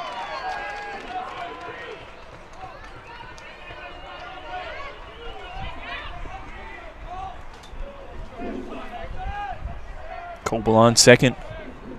Cole Kreisel on first.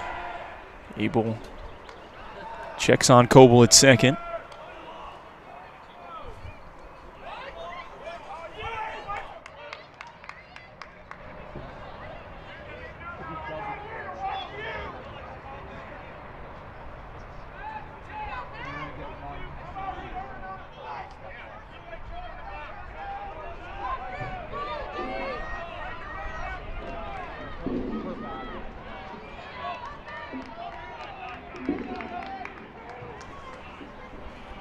Now a ball and 2 strikes on Grant Hollister after the pitcher's violation for ball 1. The umpire is going to come together to talk about something. Don't know if they can talk about that call. It's already been decided, but umpires Ray Parrish at third for today, Ethan McCrane at second, Tom Clare at first, and plate umpire Scott Jones calling the balls and strikes.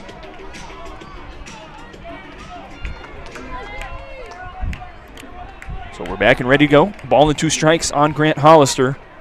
Bats with 2 on and 1 out here in the bottom of the 4th. T. Tyler leads 2-1. This one in the dirt. First base umpire Tom Clare going to say Hollister didn't go around. Evens the count at 2-2.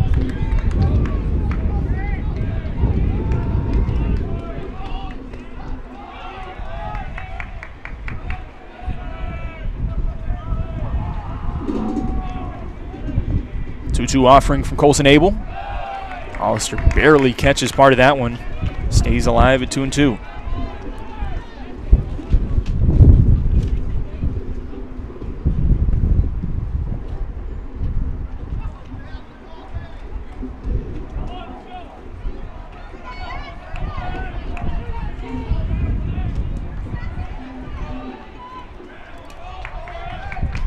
Coble on second. Kreisel on first. Set in the pitch from Abel, fouled off once again by Grant Hollister, battling this at bat. A couple straight sliders that Hollister's been able to foul off. That one a fastball at 88.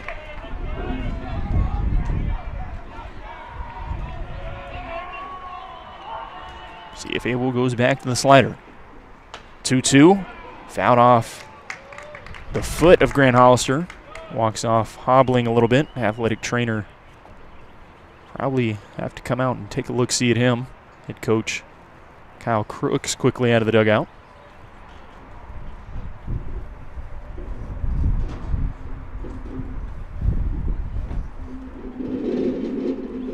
And Hollister on his knees talking to Kyle Crooks and the head athletic trainer.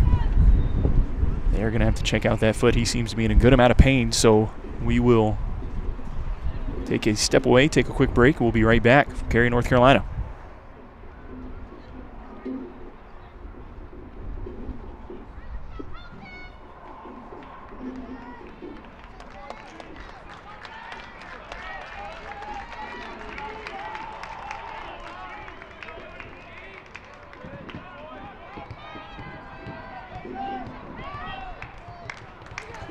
So Grant Hollister rubs some dirt on it, shakes it off.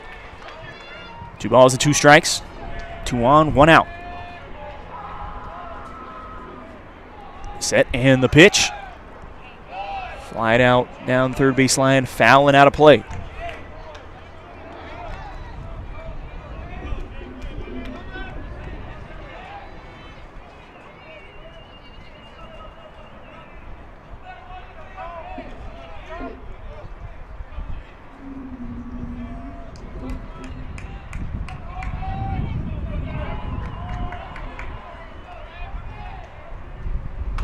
Two hit on the ground.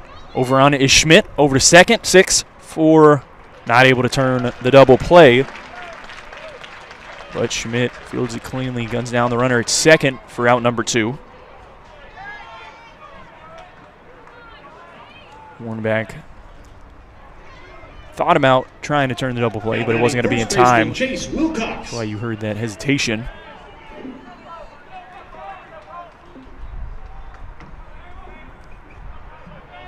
That puts runners on the corners with 2 outs.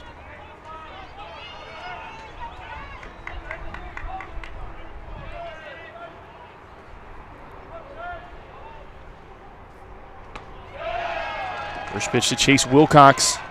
Poured in there for strike 1.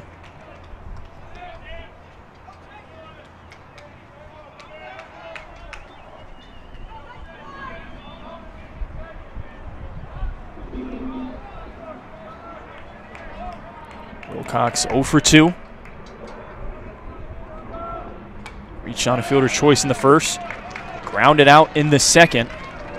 Now in the 2 games between Central Missouri and UT Tyler, Wilcox 0 for 6. Came into this game, .368 batting average, 5 home runs and 46 RBIs.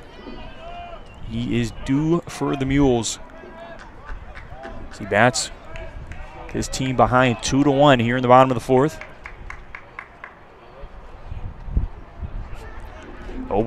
Abel steps off and allows the runner, Grant Hollister, to advance to second. Thought about making a throw. Instead, he just kind of shoos him off with his glove and says, go ahead, take second. It's 2 outs. Colson Abel chooses to focus on Chase Wilcox. The 0-2. Hit off what looked to be the plastic on the end of the bat from Chase Wilcox. Barely able to catch a piece of that one. We'll do it again at 0-2.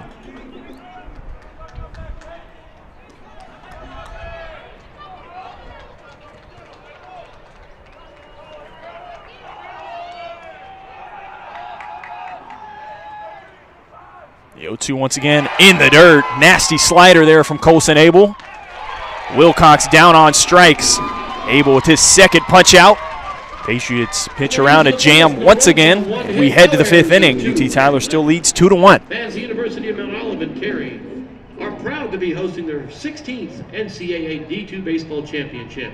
A special thank you goes out to our partners, the Greater Raleigh Sports Alliance and USA Baseball. You can keep up with all the tournament action, including post-game press conferences, by visiting umotrojans.com. That's umotrojans.com.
3, 4, and 5 hitters for the Patriots here in the 5th. Leading off second baseman Tanner Hornback.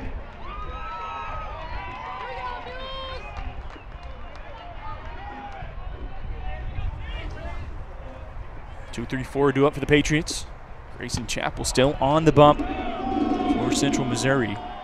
Both these teams looking for some length from their pitchers, for it will be a long road through the losers bracket if they are to move on.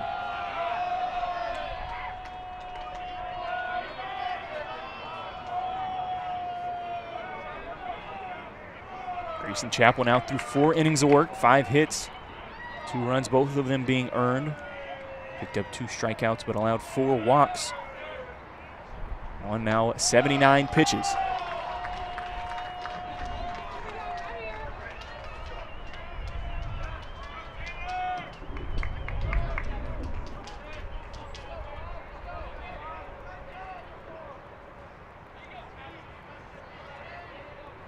Three balls and no strikes on Tanner Hornback.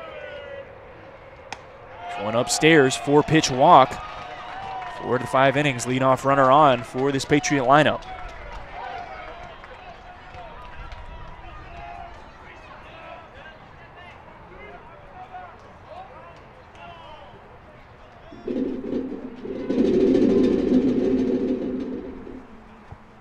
Now batting the catcher, Cole Ketzner. And head coach Kyle Crooks will come out to have a word with the senior right-hander. Junior right-hander, check that. Has been some movement in Central Missouri bullpen, and they will make a change here in the top of the 5th. Leadoff runner on. Chapel goes 4 innings. They were 5 hits and 2 runs. Checks out of this one, 80 pitches in. Central Missouri goes to the bullpen, so we'll find out who it is. We'll take a quick break and be right back. We're on the D2 College World Series in Cary, North Carolina.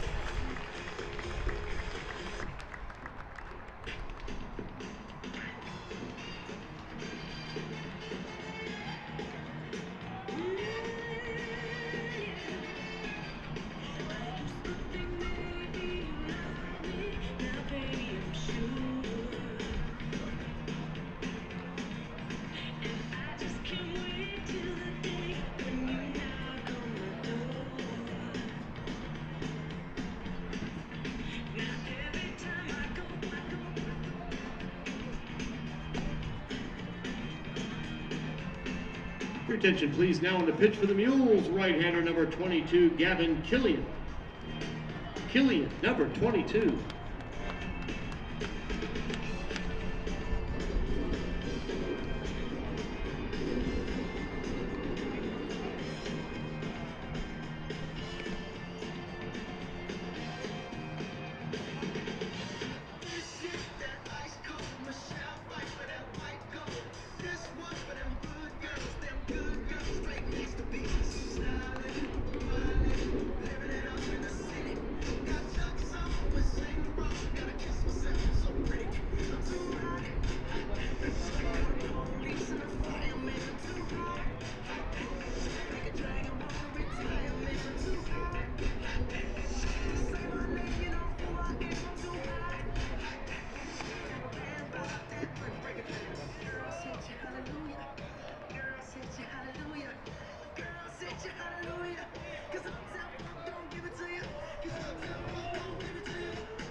Cole Ketzner. Tanner Hornback on first. Nobody out here in the top of the 5th. Patriots with a 2-1 lead. Mules go with the pitching change. The right-handed junior from Hughesville, Missouri, Gavin Killian. Comes in with a 5.14 ERA, making his 19th appearance. This one downstairs for ball 1 on Ketzner.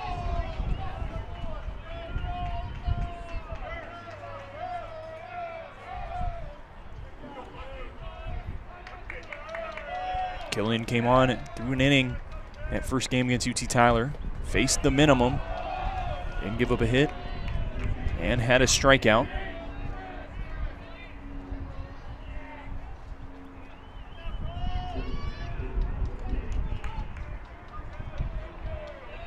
Came on in the 7th inning for the Mules. This one flat out to center field. Back on it is Veach. Under it, puts it away. Ketzner fly that one out to the deepest part of the ballpark. And that's in long out number 1.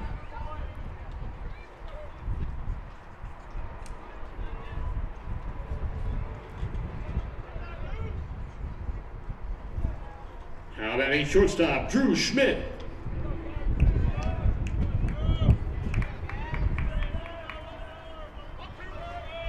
We're back on first, 1 out for Drew Schmidt. Fouls the first pitch he sees back into the screen. Schmidt 0 for 2 in this one. Did steal a base and score a run in the 3rd. That replay on that stolen base where Drew Schmidt was initially called out has pretty much made the difference so far in this one.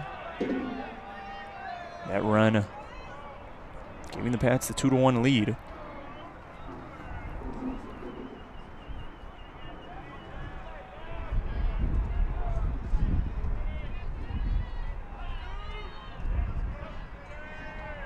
Interesting enough, Gavin Killian in the Patriots and Central Missouri's first matchup came on to face this exact order of Patriots. Ketzner, Schmidt, and Caston Mason he put down in order in that first game in the top of the 7th. See if he'll be able to have similar success here. The 1-1 to Schmidt. Flat out to left field. Long run for both the shortstop and the left fielder. It's going to get down for a base hit. So Killian doesn't have the same success. That one just blooped out to left field. Left fielder Evan Van Age and the shortstop Cole Kreisel both had a lot of ground to try to make a play on that one, and neither of them were able to get there in time. So Drew Schmidt with his first base hit of this ball game. Right fielder Caston Mason. That puts 2 on with 1 out for Caston Mason. So Central Missouri brings in a right-handed reliever to face Caston Mason, who has absolutely smashed right-handed pitching in the postseason. Looked like that pitch was take all the way in there for strike 1.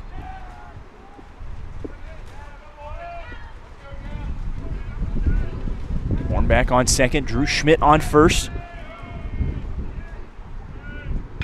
This one fouled off. Mason behind the count now, 0-2. So wind is starting to pick up here in Cary, North Carolina. Makes you think that that fly ball that Cole Ketzner sent out to center field, if that would have gotten out if there was no wind. The 0-2. Good spot, but good eye from Caston Mason. Mason, third team All-LSC tournament MVP when he went 7 for 11. 5 RBIs, 4 doubles, and a home run. Patriots run to their first LSC tournament championship. The 1-2 hit on the ground.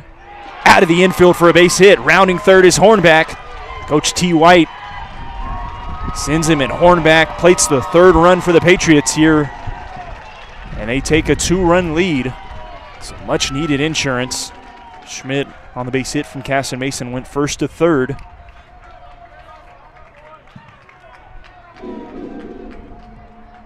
Caston Mason now 2 for 2 in this one.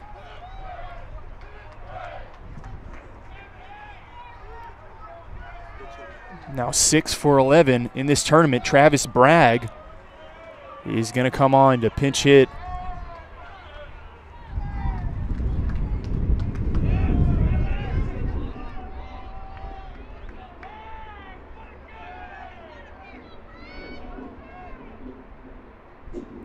So Travis Bragg is going to come on to pinch hit for Luke.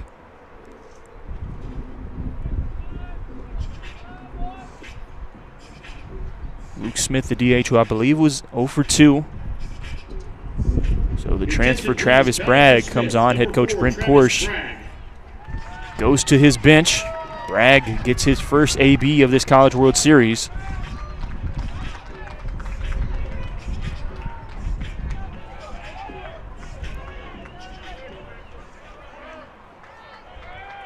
Bragg, a senior from League City, Texas.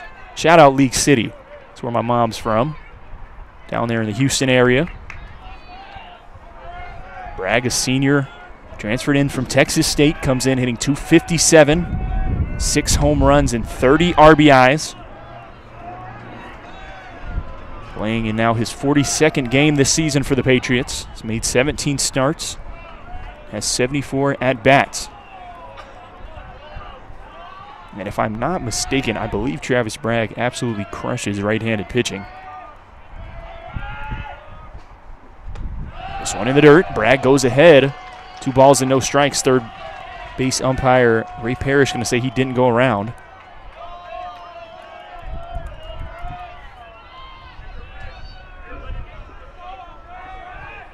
Two balls and no strikes. Caston Mason on first. Drew Schmidt on second. Drew Schmidt on third. 1 out. Bragg takes strike 1. Patriots with a 3-1 lead here in the top of the 5th.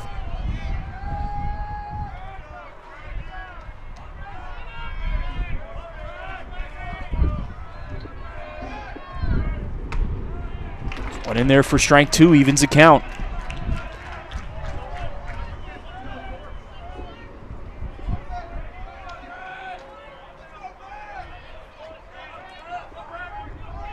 Bragg, 994 OPS on the season.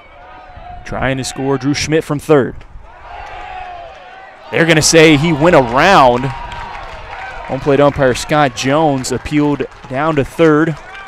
So Bragg is down on strikes for the second out here in the 5th.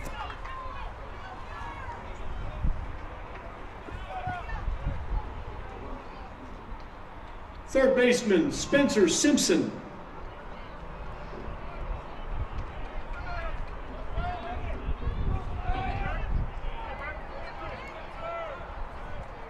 Another left-handed bat, Spencer Simpson. Now with runners still on the corners and 2 outs.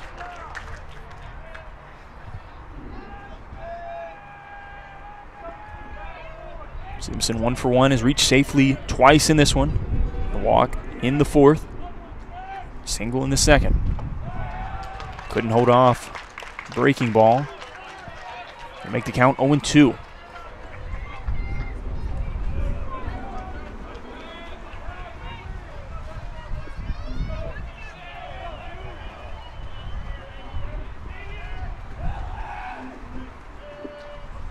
The 0-2 from Killian. In the dirt, Caston Mason off from first. Steals his 2nd bag of the year.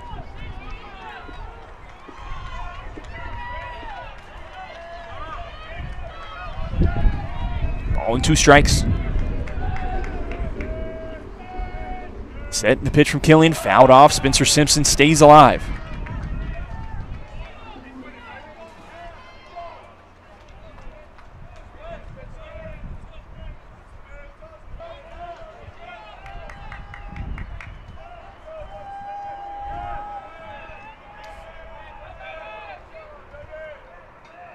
One-two once again. Simpson holds off, and that one gets away from the catcher, Caleb Chola, and Schmidt scores from third. I think Chola thought that Spencer Simpson was down on strikes, and he's looking around like, what do you mean? That was a dead ball, and no, it wasn't. The pitch was in the dirt. Simpson didn't go around, so the count's 2 balls and 2 strikes, and Drew Schmidt scored from third.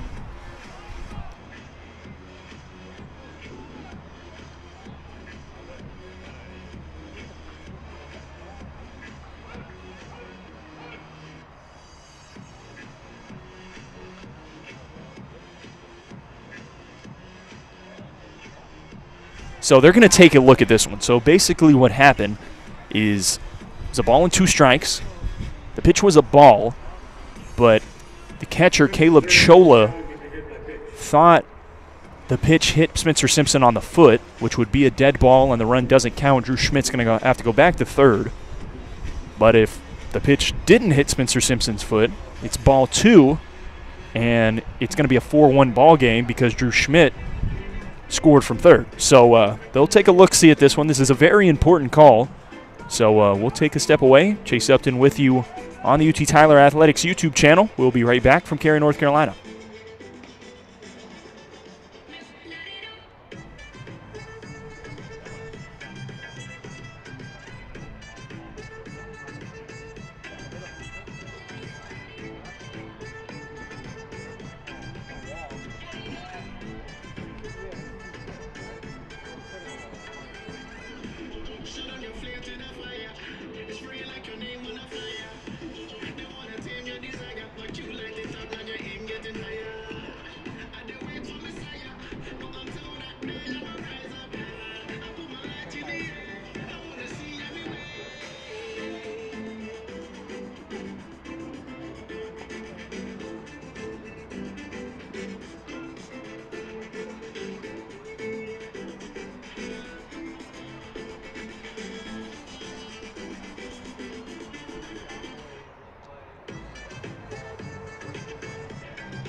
After review, the batter was hit by the pitch.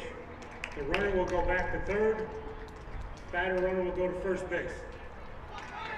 Central Missouri will keep their challenge. Okay, so after looking it over, third base umpire Ray Parrish is going to say that Spencer Simpson was hit by the pitch on the foot, and so the catcher Caleb Chola was right in playing it as a dead ball. Drew Schmidt will have to go back to third base, and it's going to load up the bases for Bryce Jewell. And I believe Central Missouri might be making a pitching change.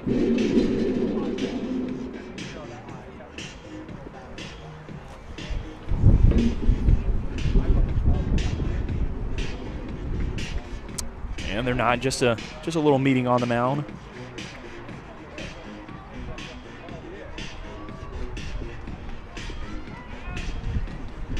Between Gavin Killian and CMU pitching coach Eli McFadden.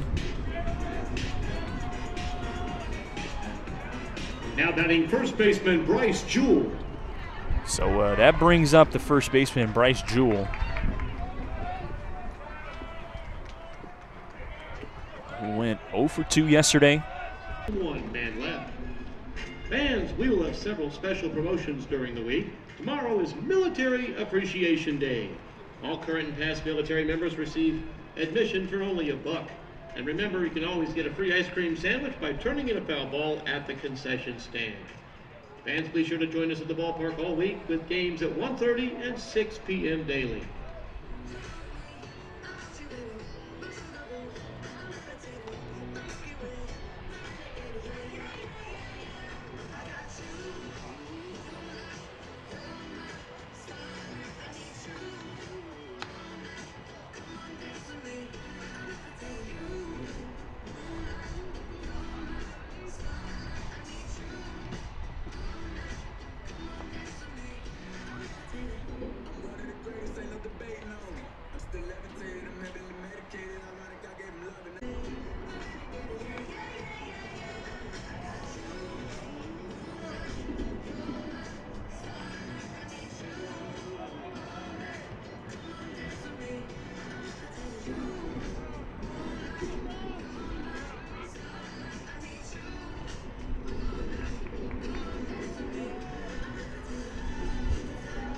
2, 3, and 4 hitters for the Patriots here in inning number 6. Leading off is left fielder Brock Bearden.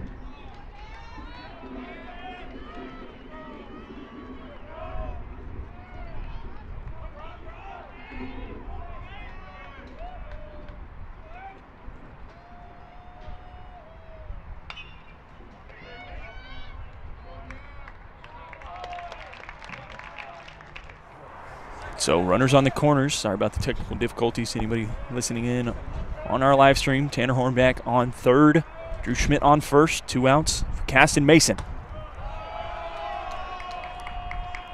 Goes ahead in the count, 2 balls and a strike. Mason 2 for 2, 2 RBIs and a run.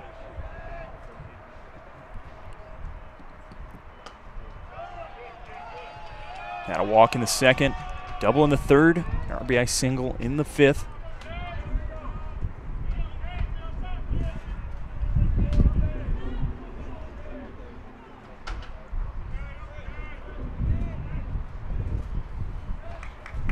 New pitcher for the Mules, Chris Massey. So a hit on the ground at the first baseman, Chase Wilcox, gloves it, taps on first for the 3rd out. Patriots not able to take advantage, but they head to the bottom of the 6th, still with the 5-1 lead. We'll be right back from the D2 College World Series in Cary, North Carolina. Number 6, no runs on 2 hits, no errors, and 2 men left.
Eight, 9, and 1 hitters for the Mules here in the bottom of inning number 6. Leading off, designated hitter Jackson Bryant.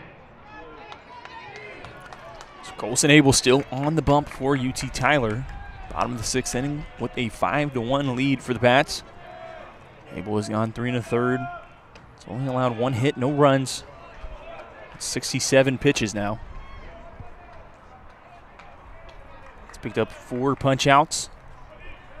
He's given out 3 free passes. Given out. English is hard, guys. Stay with me. This one outside on Jackson Bryant.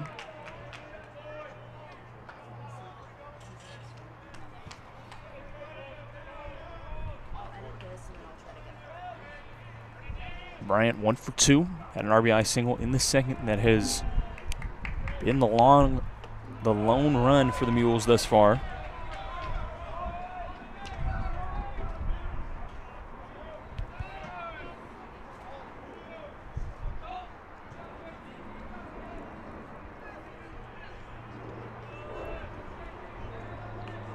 Balls and a strike on Bryant. Pops this one up. In the infield is Bryce Jewell. Gets under and puts it away for the 1st out.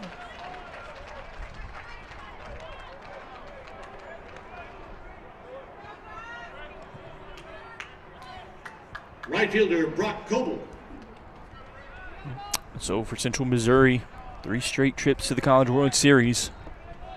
Backs against the wall, trying to stay alive here versus UT Tyler. Rematch with the Patriots, who are in the same situation. Fell to Westchester on Sunday, trying to beat the Mules for the second time and set up a rematch with the Golden Rams. They will have to double dip Westchester on Wednesday and Thursday for a spot in the championship. Westchester will only have to beat UT Tyler once.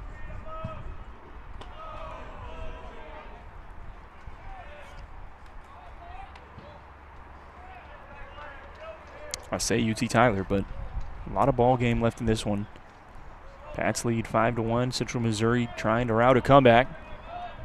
5 hits, just 1 run to show for it. Patriots 10 hits, 5 runs. This one hit on line at the shortstop, Drew Schmidt, who gloves it over to Bryce Jewell at first in time for the second out.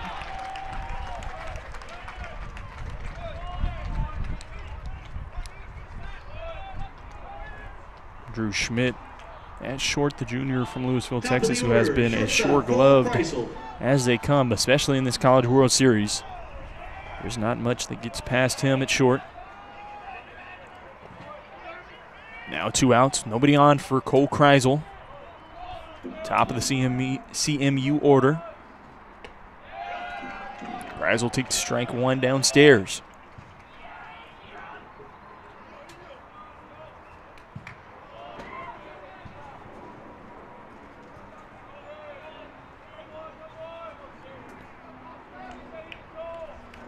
The 0-1 offering from Colson Abel. Swing and a miss. Nasty slider. Kreisel quickly ahead in the count. No balls and 2 strikes.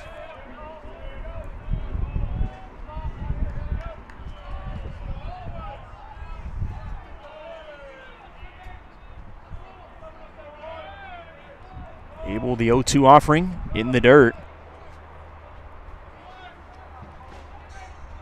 Ball and 2 strikes.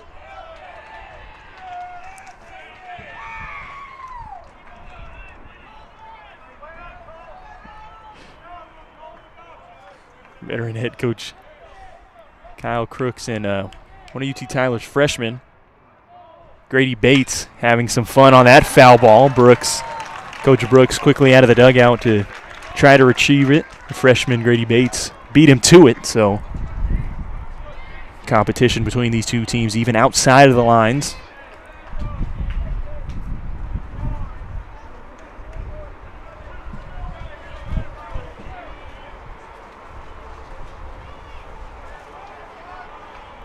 Second baseman, Grant Hollister.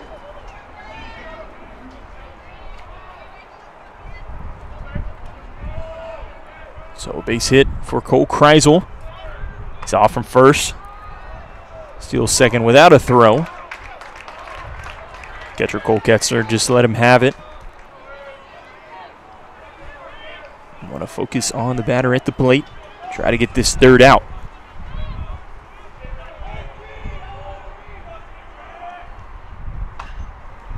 This one hit on the ground at Drew Schmidt. Over to first in time. So Central Missouri gets a hit in the inning, but we head to the 7th. UT Tyler still leading 5-1. Colson Abel has been absolutely masterful. And we'll be right back from Cary, North Carolina. NCAA Division II is the only division to conduct community engagement activities at all championship final sites. All 8 teams here for the baseball championship are assisting teams in the American League of the Triangle during one of their games. Division II also partners with Make-A-Wish Foundation and Team Impact. To learn more about Division II community engagement, visit ncaa.org/D2. And as a reminder, alcohol sales will stop after inning number 7.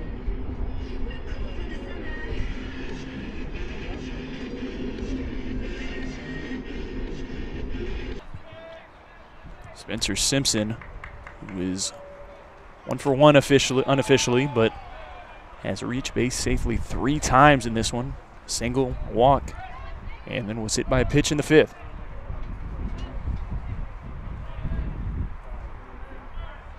Chris Massey came on for the Mules in the last inning.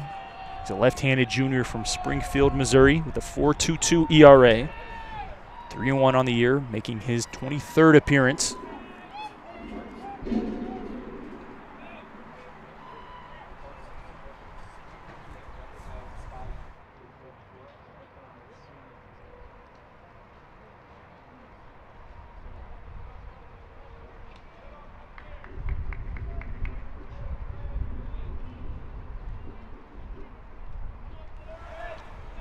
Balls and no strikes on Spencer Simpson.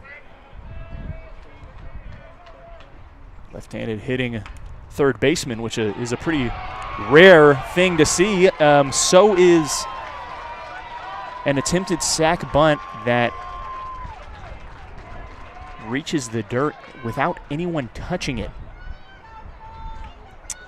What a beauty from Spencer Simpson. He's now on for the 4th time, 2 for 2.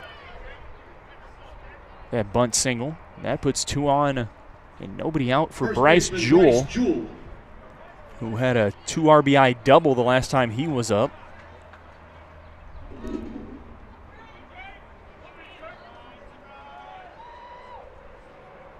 He lays down a bunt that's going to go down third baseline foul. Jewell, a senior from Bullard, Texas.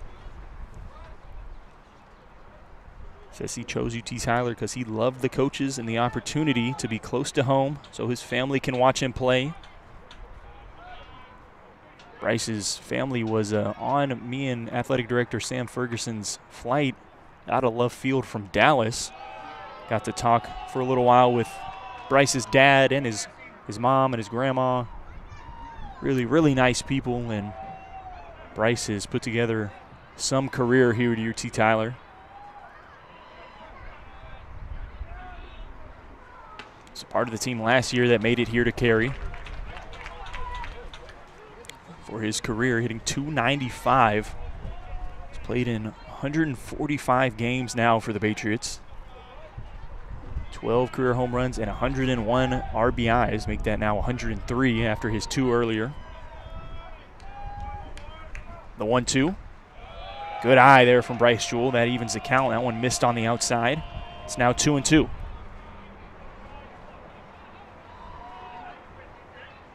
In that first game versus Central Missouri on the defensive end, Jewell ended the game with a double play in the bottom of the 9th.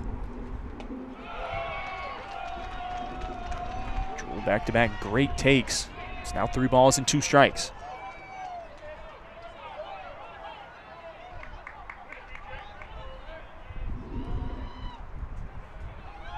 Runners on first and second. Nobody out. The 3-2 fouled back and will do it again. Jewell stays alive.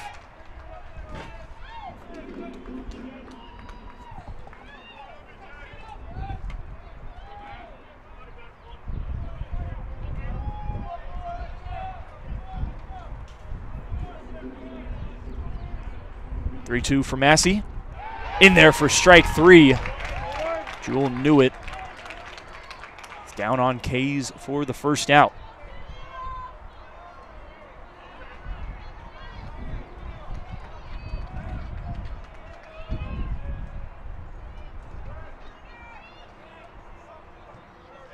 Top of the order, center fielder Connor Clark.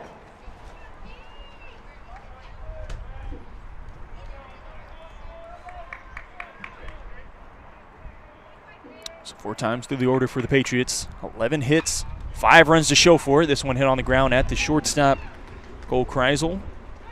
Over to third in time to cut down the leadoff runner, but it gets past the first baseman Chase Wilcox. And Connor Clark advances to second, Spencer Simpson to third. So Kreisel got the leadoff runner Travis Bragg at third base, but could have just went to first with it. Would have had the same result. Instead, there's a little bit more speed on the bases now with the speedy Connor Clark standing at second base. That brings up Brock Bearden. Bearden doing this one, 0 for 3. Fly out, a ground out, and a strikeout.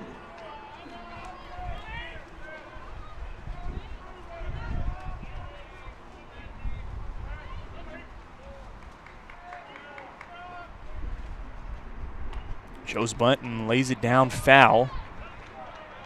Tried to go surprise bunt on the Mules, which Bearden has been absolutely amazing at so far this year.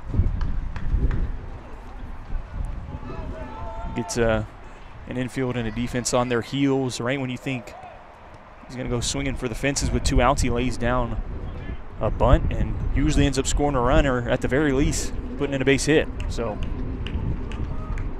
have to assume that's taken off now. See, he fouled that one off for strike 1. Bearden was 1 for 3 on Sunday versus Westchester. Had an RBI hit by pitch. Now bats runners on second and third with 2 outs in the top of the 7th.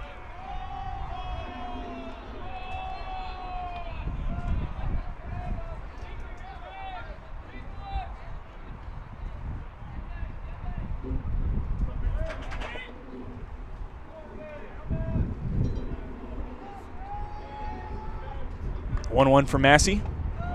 Bearden showed bunt, pulled back again, took a ball in the dirt. Now 2-1.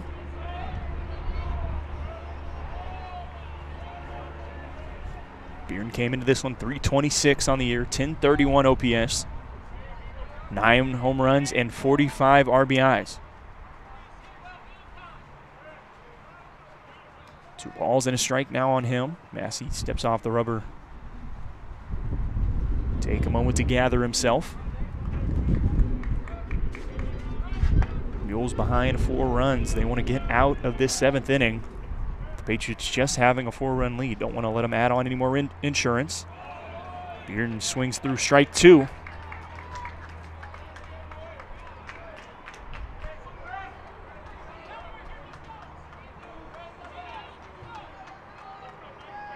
Two balls and 2 strikes now on Brock Bearden.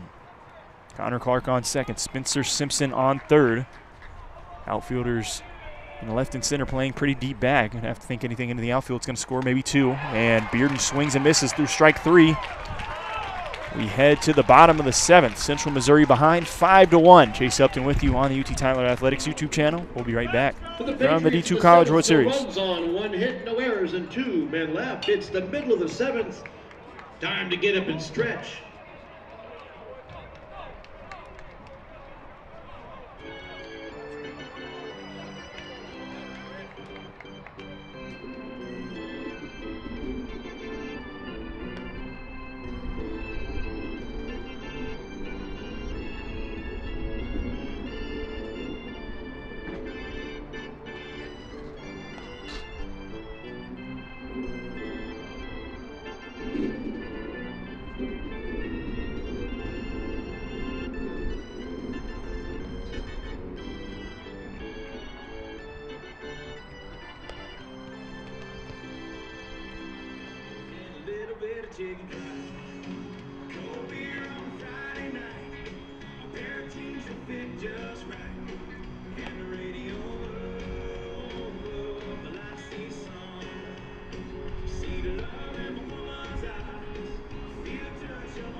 Three, 4, and 5 hitters for the Mules here in the bottom of the 7th, leading off first baseman Chase Wilcox.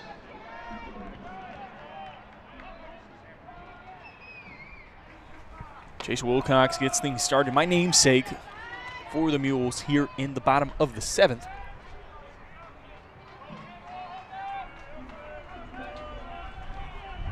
Takes ball 1. This one misses on the inside, and I thought it caught Wilcox. Instead, it's going to be ball 2.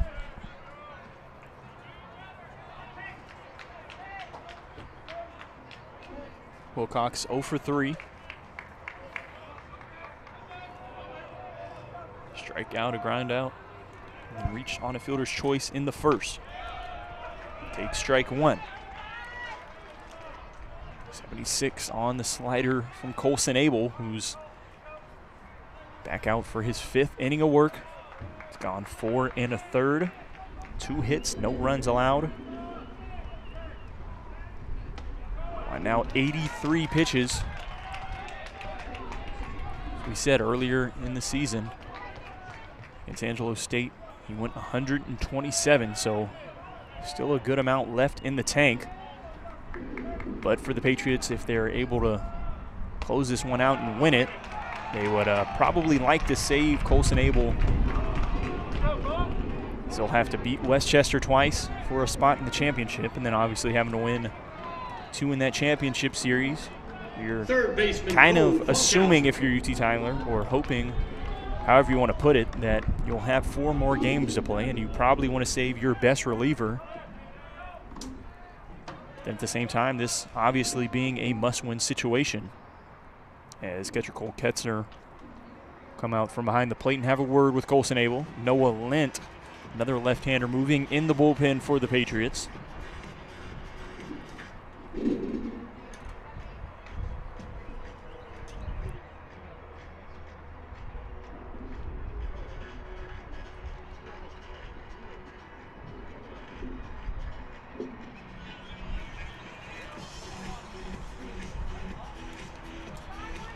So long meeting on the mound between battery Colson Abel and Cole Ketzner. Sid Ketzner now up to 84 pitches.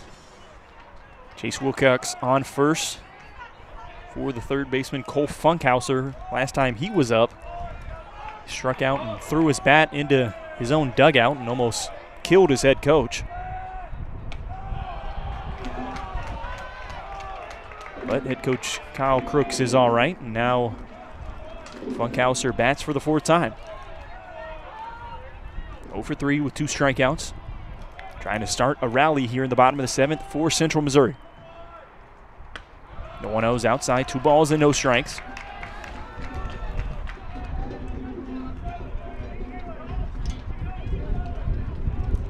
Funkhauser, very talented redshirt sophomore from Glen Carbon, Illinois. 2-0 in there for strike 1 on the slider. Funkhauser came into this one hitting .330, 952 OPS, 5 bombs, and 54 RBIs. Went 4 for 7 Sunday versus UIndy.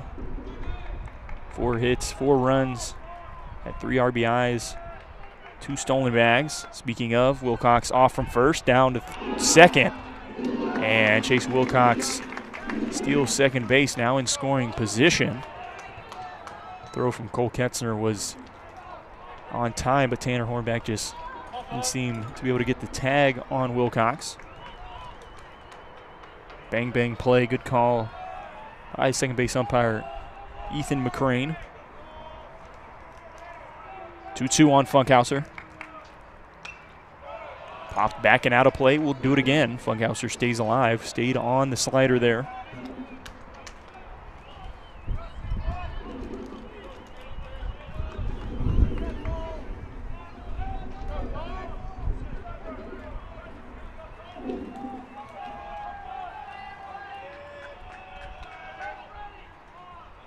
Set in the 2-2 from Colson Abel in the dirt. And they're going to say that hit Funkhauser on the foot. And that'll put 2 on with nobody out.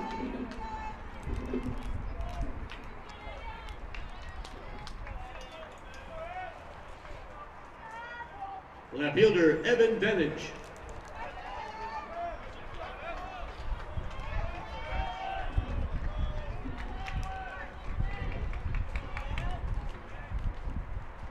And head coach Brent Porsche is going to come out, I believe, make a pitching change.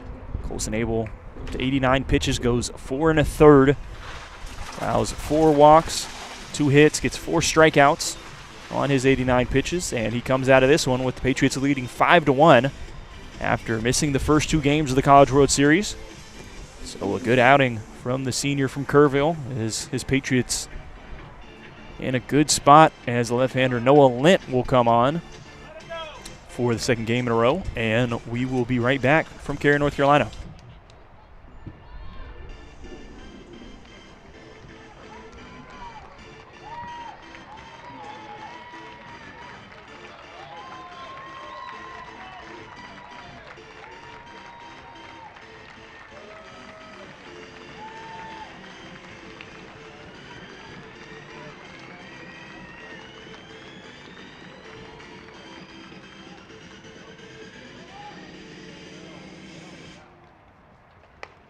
Now on the pitch for the Patriots, the left-hander number 9, Noah Lind.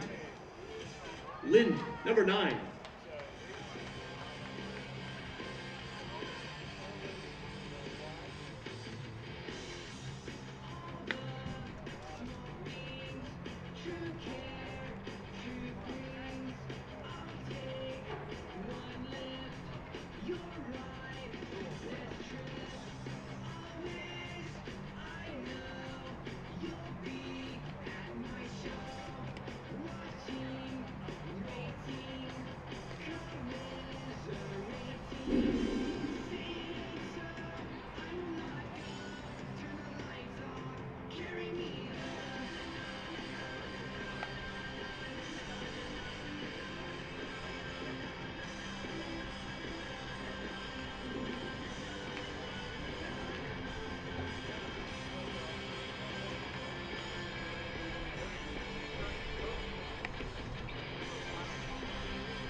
So Noah Lint now on for the Patriots.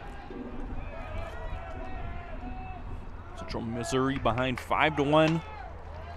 Mules put on the double steal, and Cole Ketzner almost got Chase Wilcox at third, but he's in safely. Successful double steal. Now two in scoring position with nobody out.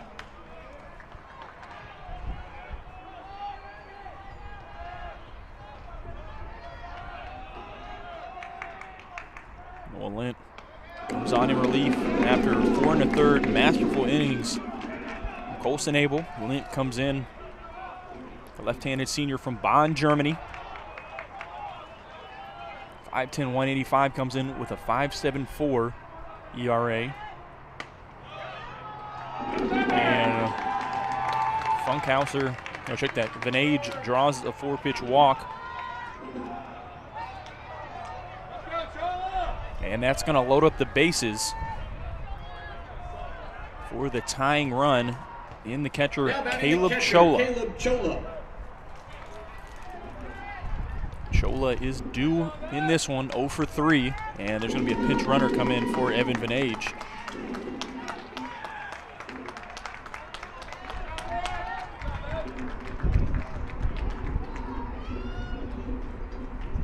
Your attention, please. Now running at first base, number 32, Caden Ashton.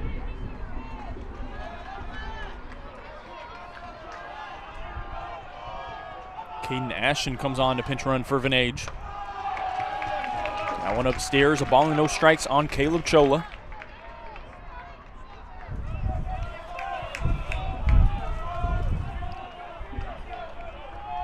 Chola 0 for 3, 2 flyouts and a ground out.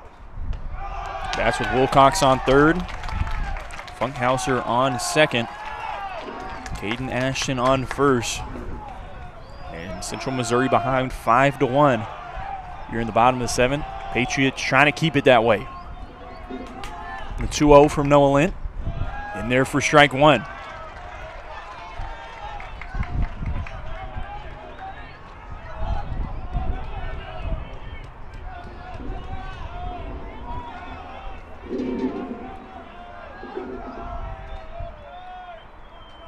The 2-1. Hit on the ground. Charging out is Simpson. Over to second. 5, 4, 3. Not in time. So the Patriots get one out of the ground ball, but not able to turn the double play. That's going to put runners on the corners with one out for Drew Veach. Now batting center fielder Drew Veach.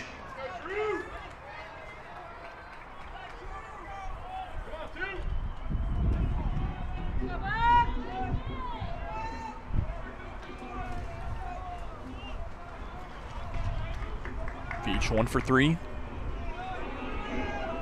Run in the second and stole 2 bases.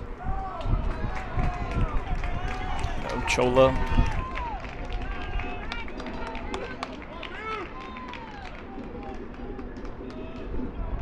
Gosh, this Nature Valley Oats and Honey granola bar just almost took me out. That bar should list crumbs on the nutritional facts. Had to eat it away from the booth. I feel like every time I eat one of those, I end up getting covered in it. But nonetheless, Drew Veach, 1 for 3. Bats with runners on second and third. 1 out. Double play. It's taken out of play on the stolen base from Chola.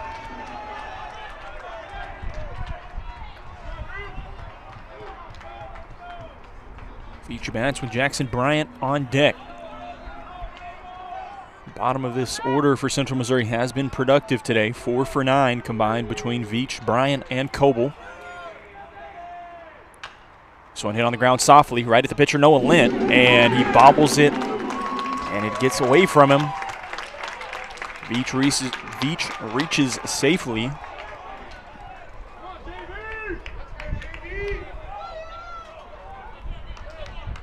And that's going to load up the bases for Jackson Bryant. Hitter Jackson Bryant.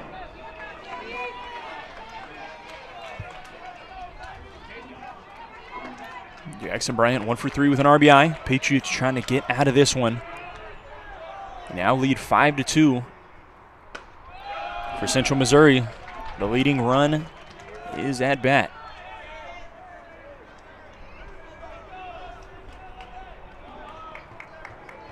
Jackson Bryant, senior from Aurora, Colorado.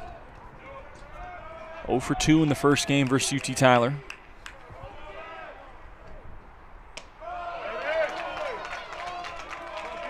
Patriots lead by 3 runs. Central Missouri trying to change that.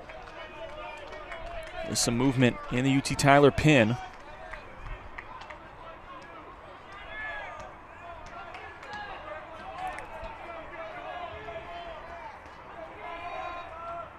This one cut on and miss.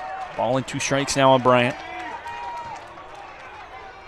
Warming up in the pin for UT Tyler is Tyler Puckett. And I believe Brody Logsdon.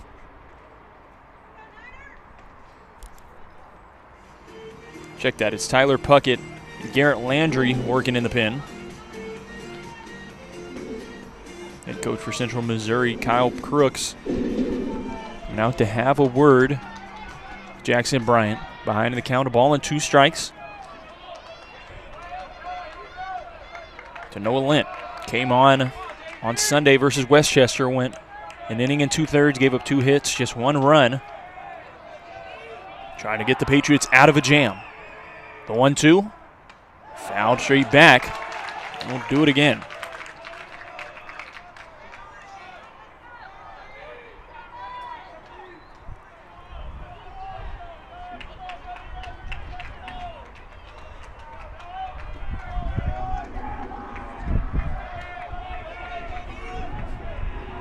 Ball and 2 strikes on Bryant. Upstairs Going to even the count at 2-2.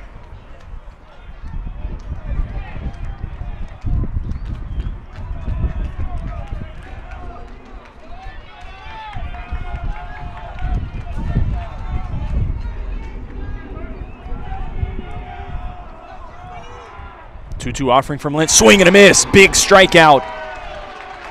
That puts 2 down with the bases loaded. Forced out at any base for the Patriots. If they can get out of this situation, only 1 run allowed. That would be huge heading into the 8th inning. Now batting right fielder Brock Coble.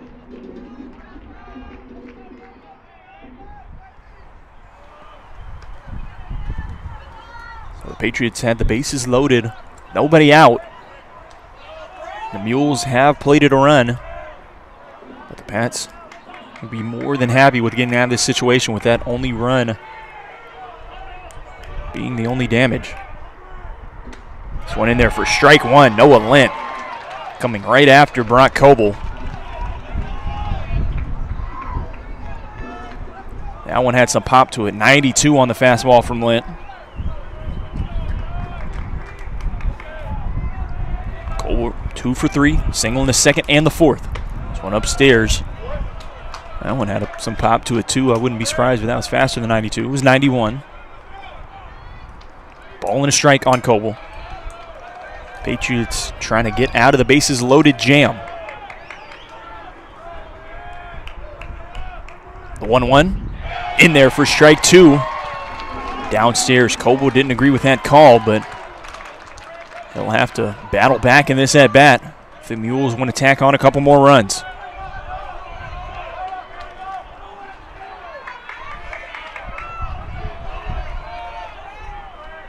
The 1-2 just misses. Evens the count at 2-2. That looked mighty good from up here in the booth. We don't have a great angle on it, but Cole Ketzner behind the plate did frame that one. Make it look good to us in the stands. The 2-2 fouled off, and Coble stays alive.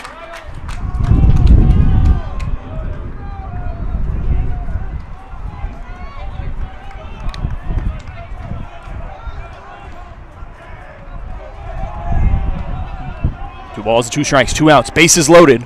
This one flat out to right field. It's going to die in the wind. Getting under it is Casson Mason, putting it away. Noah Lent comes on in relief of Colson Abel. Patriots give up 1 more run. We've got a new score. UT Tyler leads 5-2 heading into the 8th. Heart of the order due up for the Pats. Tanner Hornback, Cole Ketzner, Drew Schmidt. We'll be right back from the USA Training Complex here in Cary, North Carolina. Chase Upton with you on the UT Tyler Athletics YouTube channel. Geico, great clips. Home Depot, Intuit TurboTax. Invesco QQQ, LG Marriott. Nissan, Pizza Hut. Reese's, Ritz, Samsung Galaxy, Unilever, and Wendy's. Their support enhances NCAA championships and the educational and athletic experiences of nearly 500,000 NCAA student athletes.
Second baseman Tanner Hornback to lead off the eighth.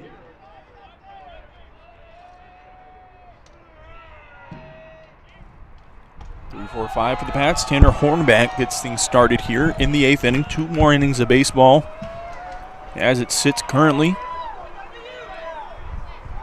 Both of these teams could be down to their final 6 outs. T. Tyler now just a 3-run lead. Tanner Hornback takes upstairs, goes ahead in the count. 3 balls and no strikes. Hornback 2 for 2. 2 walks, has reached safely 4 times in this one. The 3-0 in there for strike 1.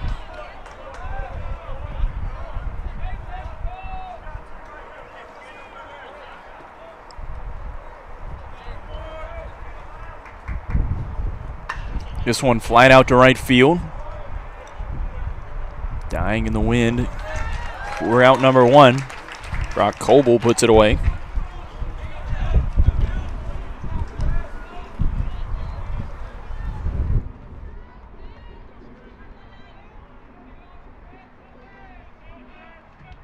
Now batting the catcher, Cole Ketzner.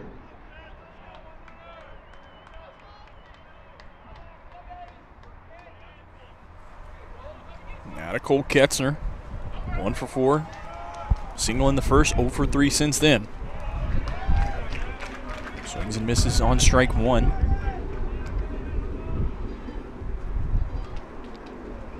Ketzner has gone 1 for 4 so far in all 3 games for the Patriots up to this point. Trying to start a rally for the Pats. Add on some insurance heading into the 9th.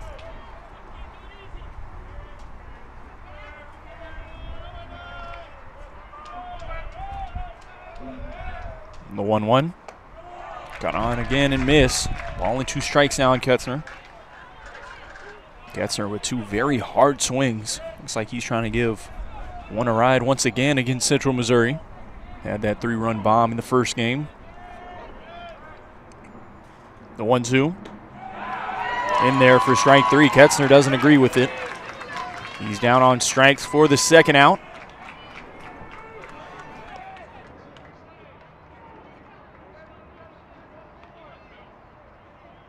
Now batting shortstop, Drew Schmidt.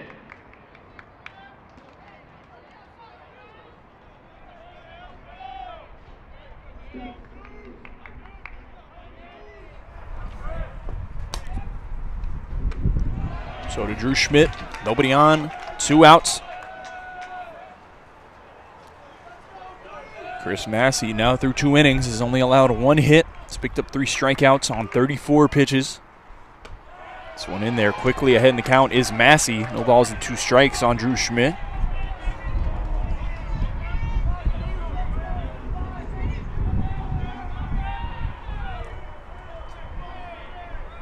The 0-2. Downstairs for ball 1. Schmidt 2 for 4. Singles in his last 2 ABs. 1-2 offering from Massey upstairs. That's going to even the count.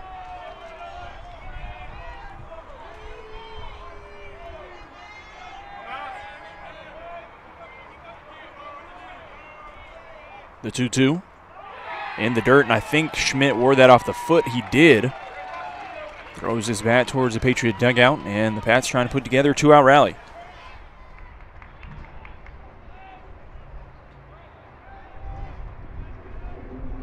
Now batting right fielder, Cashton Mason.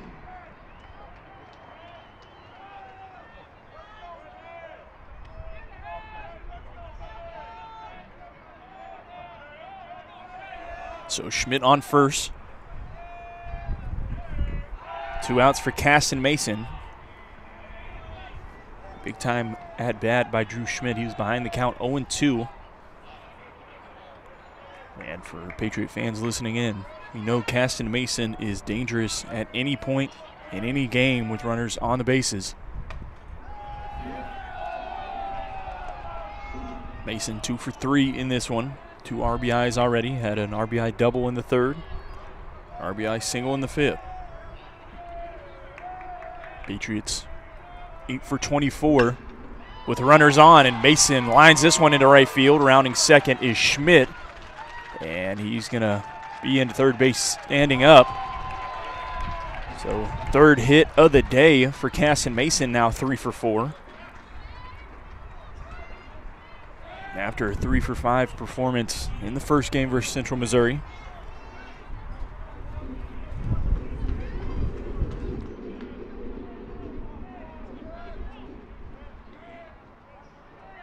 Now batting designated hitter Travis Bragg.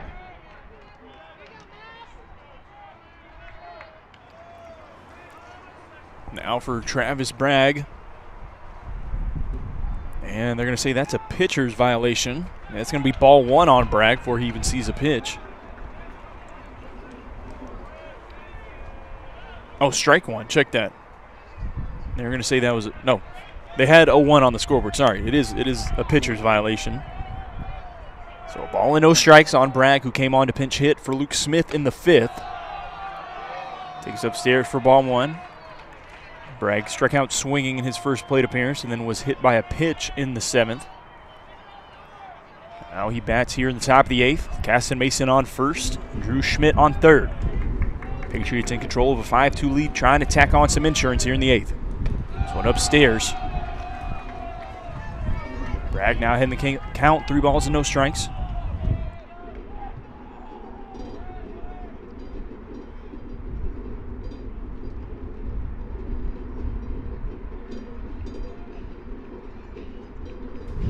Catcher Caleb Chola out to the mound to have a word with Chris Massey.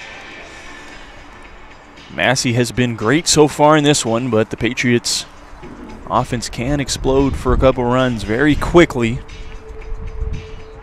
It'd be very big for Central Missouri to get this out and head into the bottom of the 8th with the Patriots just leading 5-2. Difference between a 5-2 ball game and a 6-2 ball game.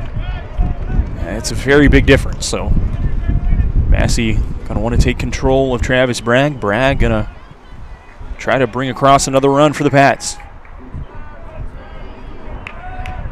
3 balls and no strikes. Pitch in there for strike 1.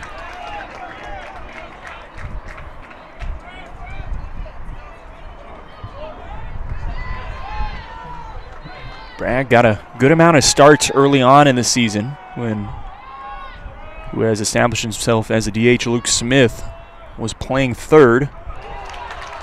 Bragg swings and misses through that one. He worked the count full. Luke Smith was playing third. Then Spencer Simpson started getting inserted in that role. That moved Smith to the DH role. That moved Casson Mason out to right more consistently, and Bragg has lost some ABs, but he bats in a big spot here. 3-2 is worn off the shoulder, I believe, of Bragg. And that's going to load up the bases. Scared me for a second. I thought Bragg wore that in the face. And that's going to load up the bases for Spencer Simpson, and that's going to draw meeting on the mound by Mule pitching coach Eli McFadden. I don't think the Mules had anyone working in the bullpen. So this is just going to be a meeting. Eli McFadden and reliever Chris Massey. So we'll let them talk it over. Take a quick break. We'll be right back from Cary. Never mind. Eli McFadden quickly back into the dugout. So we're actually going to stay right here. Bases loaded now for the Patriots, looking for some much-needed insurance heading into the bottom of the 8th.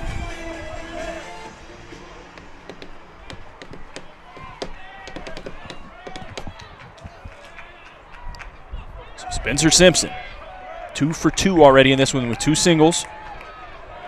Bats with the bases loaded. Takes downstairs, good eye there. That was a close pitch. Simpson laid off of it for ball 1. 2 outs. Schmidt on third, Casson Mason on second, Travis Bragg on first. Simpson watches strike 1 go across.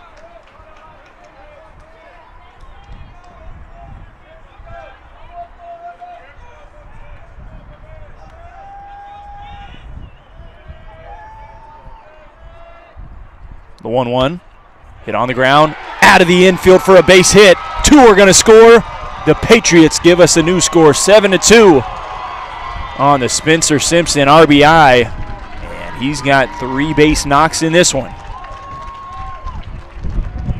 Patriots go ahead 7-2 here in the 8th. Add on some much-needed insurance, so it turned into 2 up, 2 down to start this 8th inning. It's now added 2 runs for the Patriots, and there's still 2 on for Bryce Jewell. Now batting first baseman Bryce Jewell. RBI is number 30 and 31 for the junior from South Lake, Texas, Spencer Simpson. That brings up Bryce Jewell. Runners on first and second and 2 outs. Jewell takes upstairs for ball 1.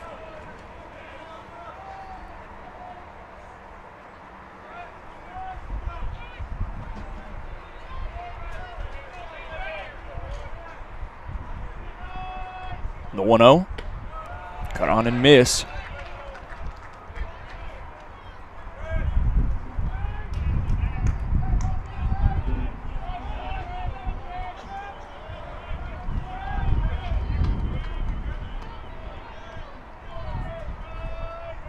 Ball and a strike. The offering from Massey in the dirt. Gets away from the catcher, Caleb Chola. Both Patriot runners are going to advance 90 feet. That a big wild pitch from Chris Massey. D. Tyler not done here in the 8th, trying to tack on a couple more.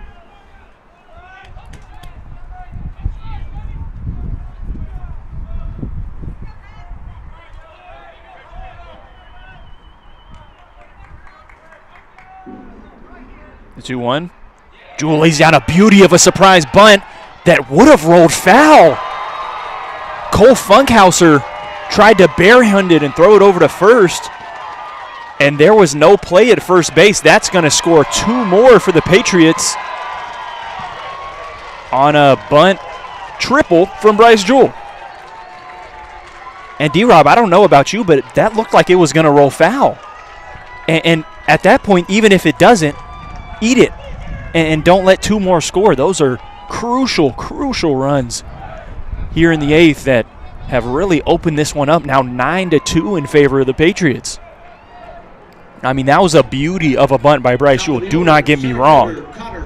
But Funkhauser was charging on it, and I thought it was going to roll foul. He decided to barehand it and try to make a play at first. The throw got away from the first baseman, Chase Wilcox, and 2 more score here for the Pats. I guess that is just one of those bang-bang plays that if you're Funkhauser, you try to barehand it and make a great play to end the inning, but it wasn't on the ground, but two seconds, if that, and it looked like it was for sure going to roll foul.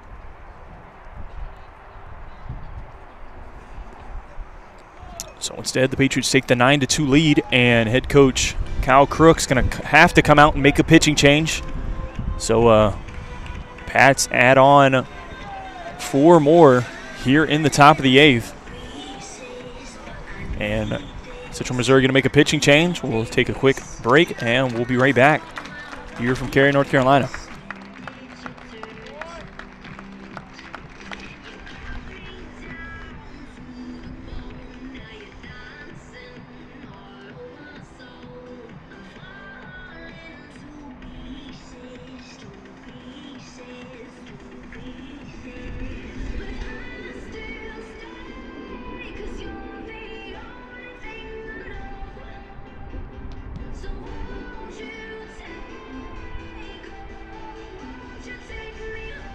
Your attention, please. Now on the pitch for the Mules, right-hander number 33, Gavin Williams. Williams, number 33.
So pitching change for SEMO.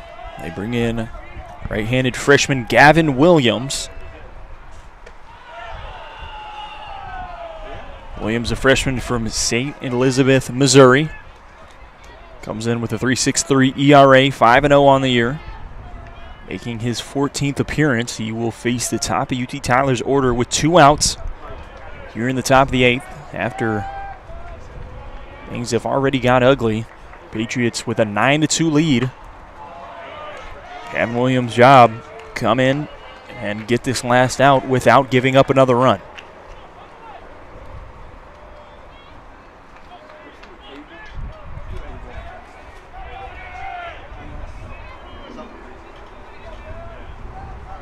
Balls and 2 strikes on Connor Clark.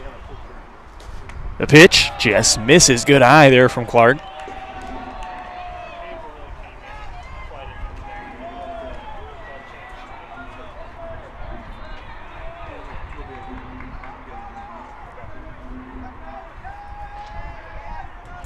The 3-2. Payoff from Williams. Lined out to right field. That's going to tack on another one for the Patriots. So for the first time in UT Tyler program history, they put up double-digit runs here at the D2 College World Series. They lead 10-2.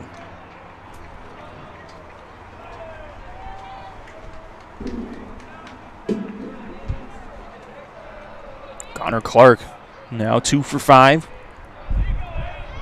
That brings up Brock Bearden, who was doing this one 0 for 4 with 2 strikeouts. Bearden would love to join the party, with the Patriots leading by 8 runs here in the 8th. It's 1 in the dirt for ball 1.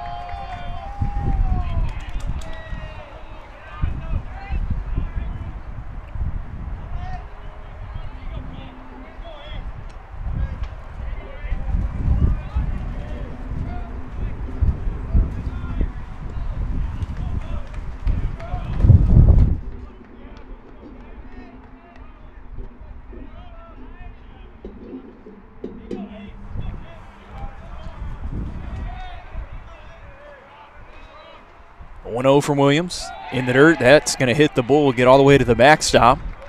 On ball 2 to Bearden, and Connor Clark advances 90 feet.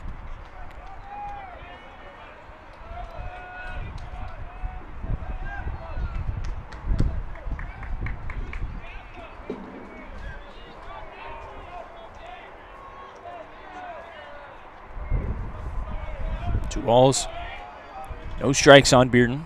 Clark on second. This one poured in there for strike 1. Bearden 343. Average on the year, OPS north of 1,000.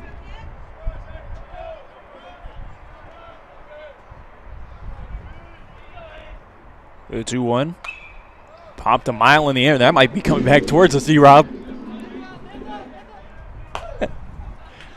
That one was coming in at a weird angle. I thought that was going to drop right here in the booth. We're a little past the netting as far as coming from above our heads. Bearden fouls that one off for strike 2. I think it's actually just 2-1. The scoreboard says 2-2. That one aligned into center field, so it doesn't matter what the count was. And Bearden finally joins the party. An RBI single scores Connor Clark from second. And the Patriots lead 11-2. An offensive explosion here in the top of the 8th. The Pats have put up 6. Second baseman Tanner Hornback.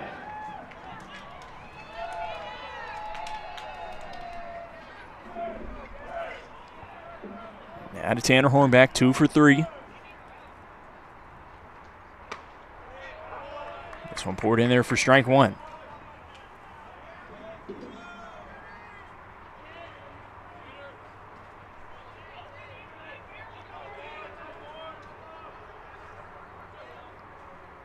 The 0-1 in the dirt.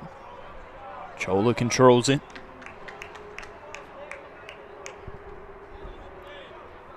Hornback 2 for 3. He has reached safely 4 times. 2 singles and 2 walks.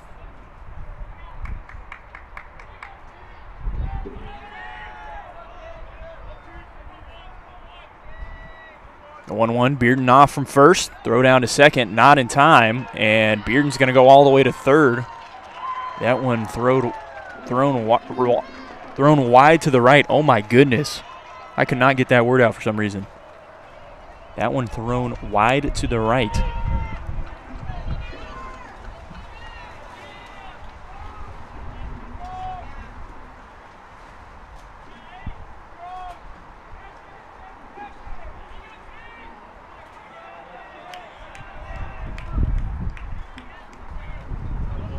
So Bearden just 90 feet away from being run number 12. This one on the ground, gloved by the third baseman Funkhauser, over to first in time.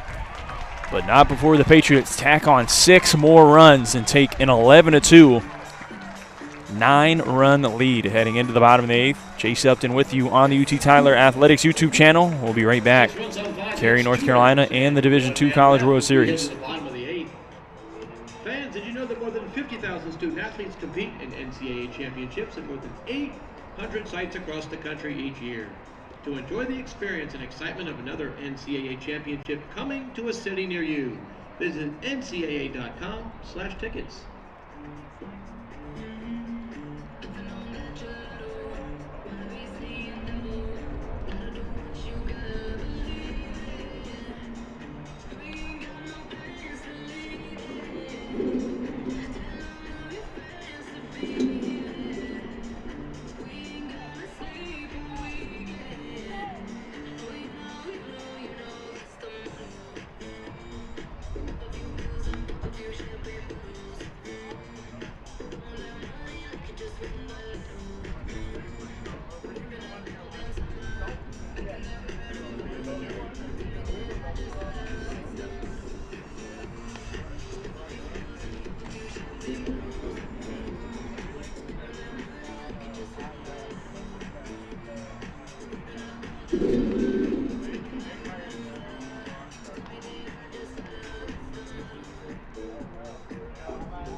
Your attention please now on the pitch for the Patriots, right-hander, number 35, Tyler Puckett.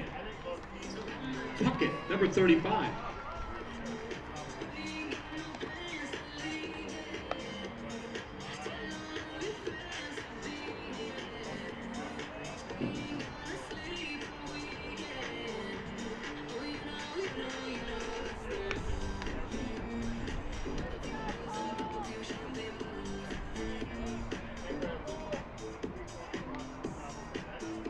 Top of the order for the Mules here in the 8th. Leading off is shortstop Cole Kreisel.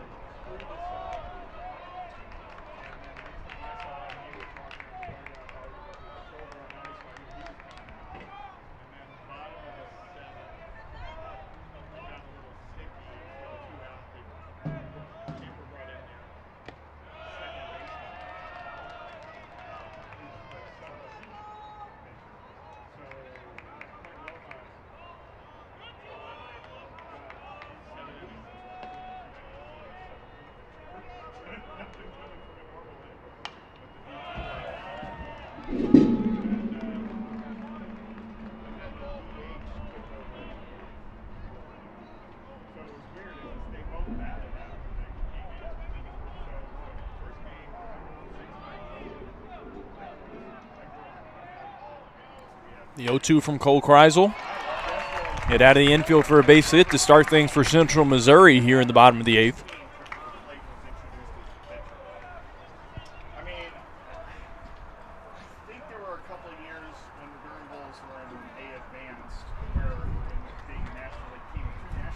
Second baseman Grant Hollister.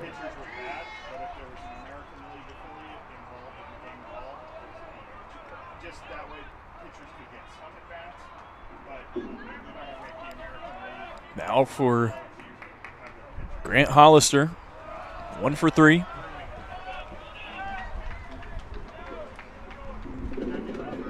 Patriots with a 9-run lead. Central Missouri at least trying to cut into 4 or 5 of those. 9 runs before the bottom of the 9th. Not to mention that the Patriots' offense has been relentless throughout this season. They are by no means comfortable with a 9-run lead.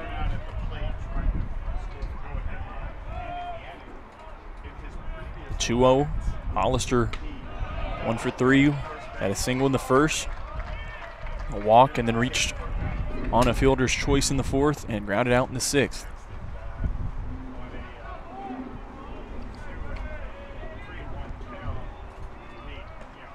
The 2-1 popped up into the trees, out of play for strike 2.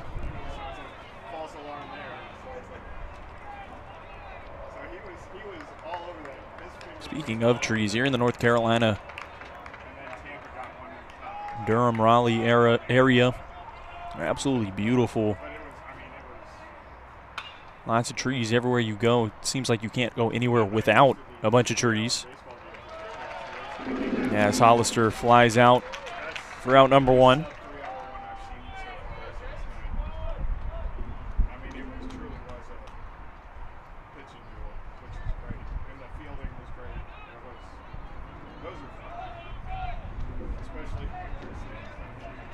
First baseman Chase Wilcox. Now for Chase Wilcox.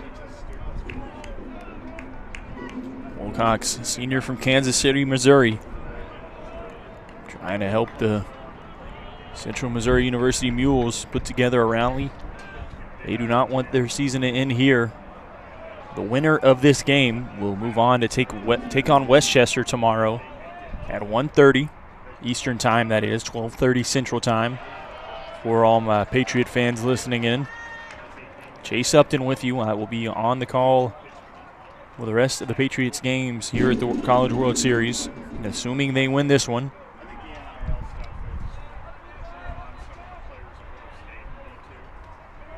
Patriots, they are able to hold on and win. We'll take on Westchester tomorrow at 1:30 Eastern, and we'll have to double dip Westchester after both of these teams have a loss. Westchester undefeated so far. They await the winner of this one. And winner of this one would have to defeat the Golden Rams twice for a spot in the championship. So whoever makes it out of this one will have to play today, being Tuesday, obviously. Then Wednesday, they'll have to beat Westchester. Thursday, they'd have to beat Westchester. Then they'd have to play Friday and Saturday in the championship if they make it. That is the big advantage for Westchester. They get to rest all of their guys today.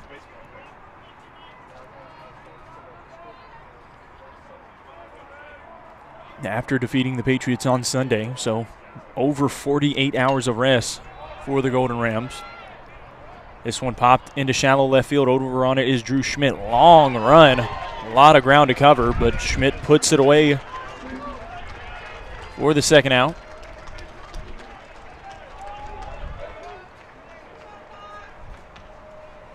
Now batting third baseman Cole Funkhauser.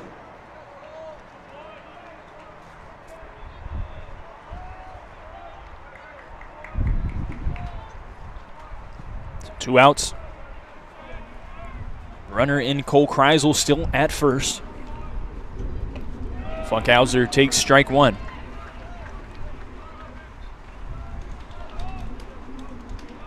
Funkhauser 0 for 3 so far in this one. 2 strikeouts. Was hit by a pitch and stole a base in the 7th. This one flat out to center field. The wind's going to kill it, and Connor Clark's going to put it away for the third out. So we head to the 9th. UT Tyler leading 11-2, trying to possibly tack on some more insurance before they try to close it out in the bottom of the 9th. We will be right back from the D2 College World Series.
4, 5, 6 due up for the Pats here in the top of the ninth. Cole Ketzler, Drew Schmidt, and Caston Mason.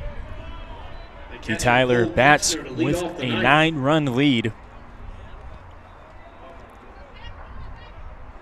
Mules go with a pitching change. Right-handed redshirt freshman Landon Crone comes on to face the heart of the UT Tyler order. Crone, a freshman from Princeton, Missouri, comes in with a 6.52 ERA. Making his 11th appearance, just 9 2/3 innings pitched on the year.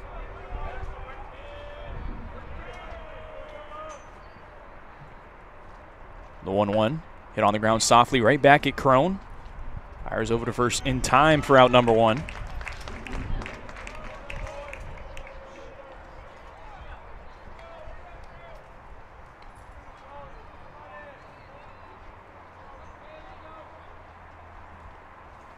Shortstop, Drew Schmidt. Nobody on, 1 out for the shortstop, Drew Schmidt. Schmidt 2 for 3, scored 3 runs in this one. Fouled that one off his foot, I believe. Take a second to walk it off.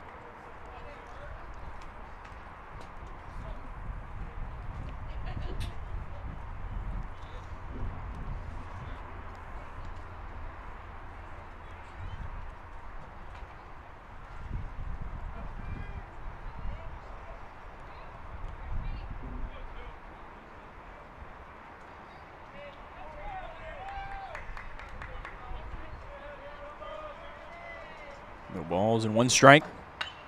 This one fouled off. Out of play for strike 2. That one a rocket off the bat of Drew Schmidt.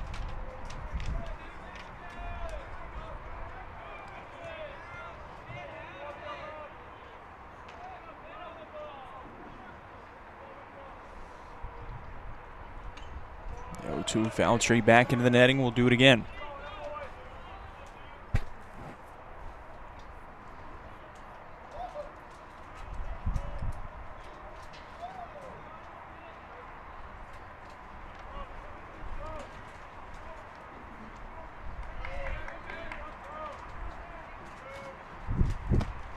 One just misses upstairs.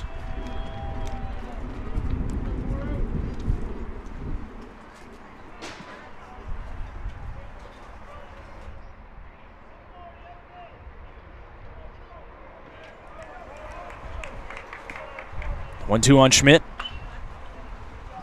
Line foul. The fans sitting in the grass under the trees. We'll do it again at 1-2. In his last outing for Central Missouri, Landon Crone went an inning against Missouri Southern State on May 2nd, so it has been a month to the day since the last time Crone pitched.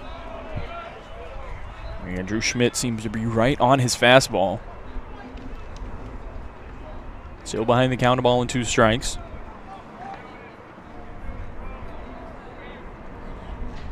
Landon Crone played his high school ball at Princeton RV High School.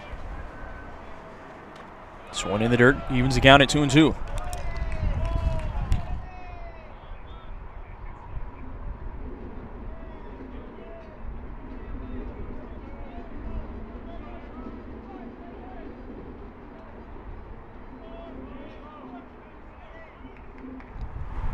Two upstairs.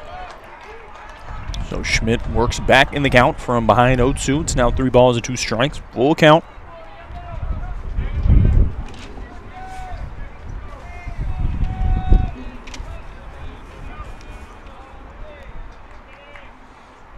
Schmidt ropes this one into center field. The wind is going to kill it. Andrew Veach puts it away for the second out.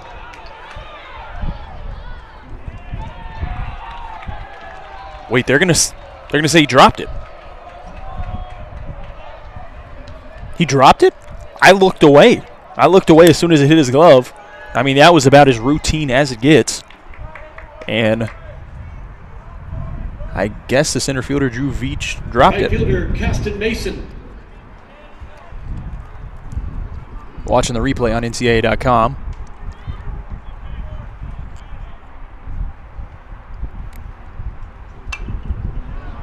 Wow. It's the only word I can find to describe that one. Yeah, that was as routine as it looked watching it live. But anyways, 1 out. Drew Schmidt on first for Caston Mason. Flies this one out to left, fouling out of play.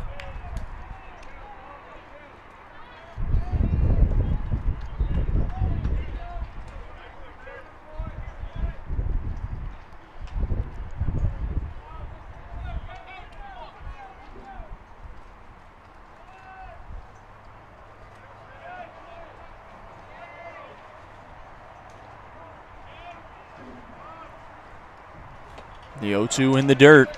Mason down on strikes for out number 2.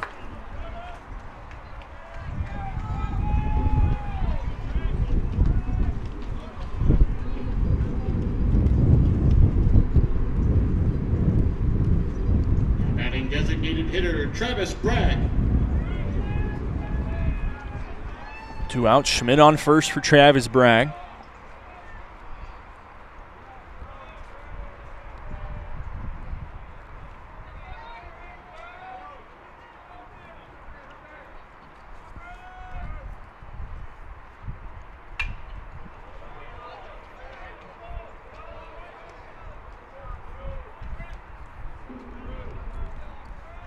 Bragg 0 for 1 since being pinch hit for Luke Smith.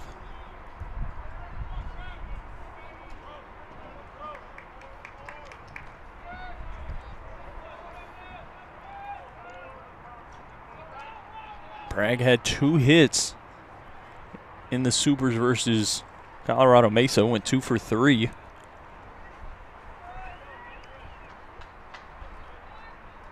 One of those was a 3-run bomb. That must have been the one game I didn't watch. This one smashed up the middle for a base hit. Rounding second is Drew Schmidt. Very aggressive as center fielder Drew Veach was kind of casual coming up with that one. And that puts runners on the corners with 2 outs. As I said, in the 8th inning, these Patriots are by no means comfortable with just a 9-run lead.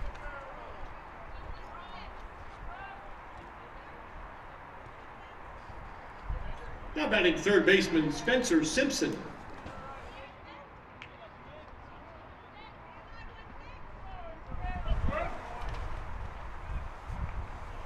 So runners on the corners with 2 outs. This one in there for strike 1 on Spencer Simpson.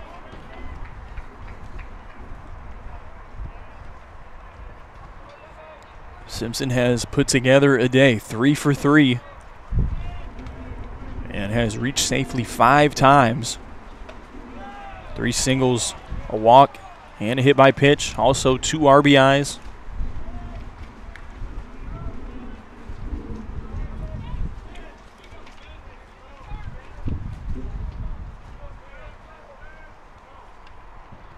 The 1-1, well outside. 2 balls and a strike.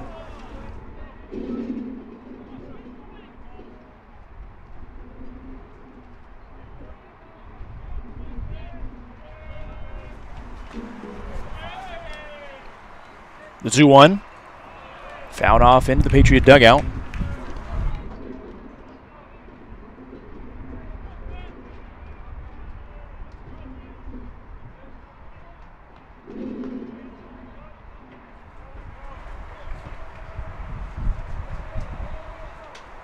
Two balls and 2 strikes, 2 outs. Drew Schmidt on third. Travis Bragg on first. This one flat out to left field. Charging on his left fielder, Vinage, who puts it away for the 3rd out. So Central Missouri finally able to get Spencer Simpson out. And we head to the bottom of the 9th. Central Missouri down to their final 3 outs. T. Tyler leads 11-2. We'll be right back from Cary, North Carolina in the Division II College World Series.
Number 32, Caden Ashton, to lead off the ninth for the Mules.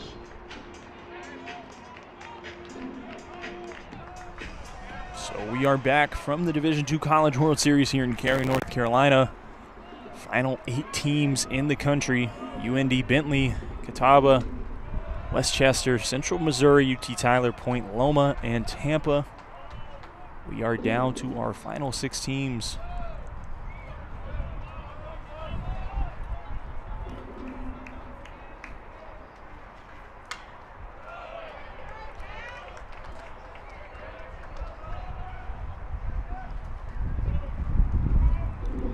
Check that, I guess final 7. I guess UND has been the only team that's been eliminated thus far.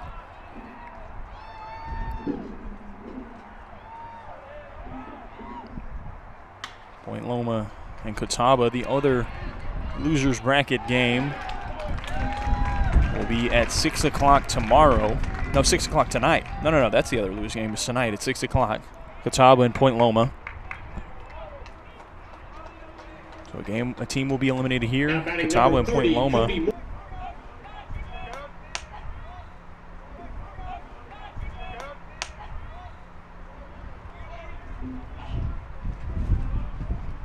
So a runner on first, nobody out. After the single from Caden Ashton. A ball and a strike on Cody Moore.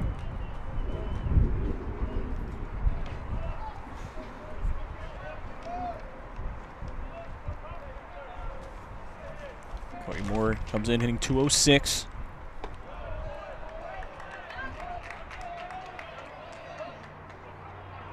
Comes on to pinch hit for Caleb Chola. Moore, a senior from Shawnee, Kansas. Trying to put together a crazy rally here for Central Missouri in the bottom of the ninth, and that's going to put 2 on with nobody out. In that first game, Central Missouri is behind 8-0 heading into the bottom of the ninth. Now behind 9 runs, trying to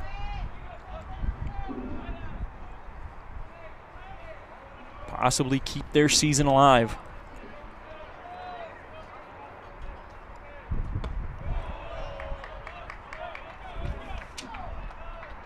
Brings up Michael Smosna, pinch hitting for Drew Veach. And that's going to warrant at least a meeting on the mound with head coach Brent Porsche.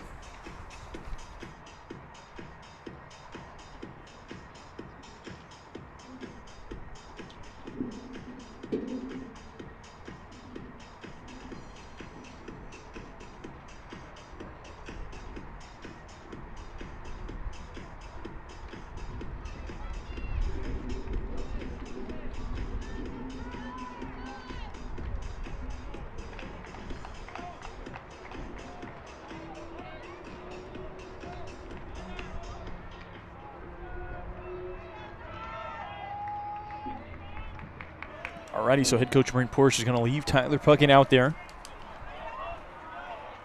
Runners on first and second. Nobody out. For Michael Smosna, the senior from Lubbock, Texas. Comes in hitting .211, 2 home runs, and 6 RBIs on the year.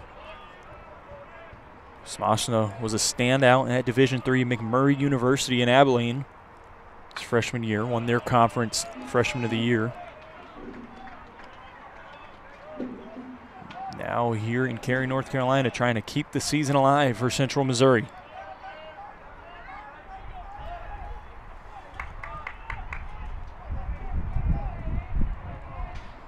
The 2-1, roped out to center field. That's going to be a base hit. Everybody's going to move up 90 feet. And that's going to load up the bases with nobody out.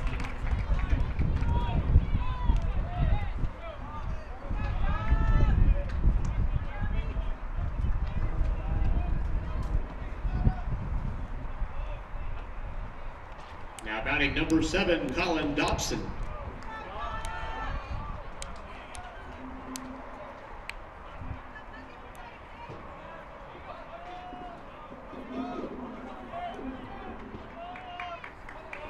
So nobody out.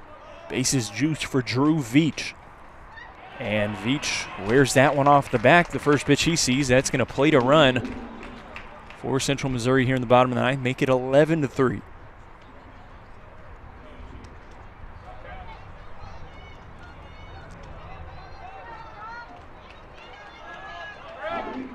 Now batting right fielder Brock Coble.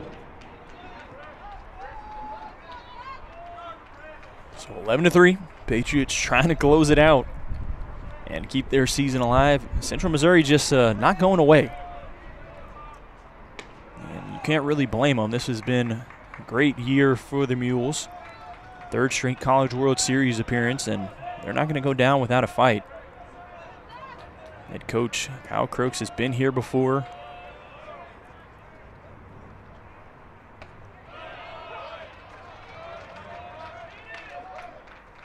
Now for Brock Coble. Coble 2 for 4. Single in the fourth and a single in the second. Pass with the bases loaded, still nobody out.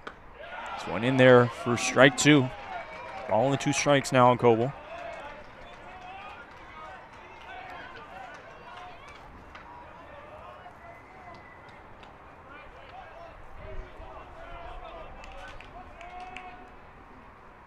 One, 2 just misses on the inside. That's going to even the count at 2 balls and 2 strikes. Coble, a redshirt junior, East Summit, Missouri. 3 home runs, 36 RBIs. Love to add on a couple more, keep this season going. The 2-2 flied out to center field. Dropping quickly. Catching it is Connor Clark. Not going to be deep enough to score one. That's going to be the first out here in the bottom of the ninth.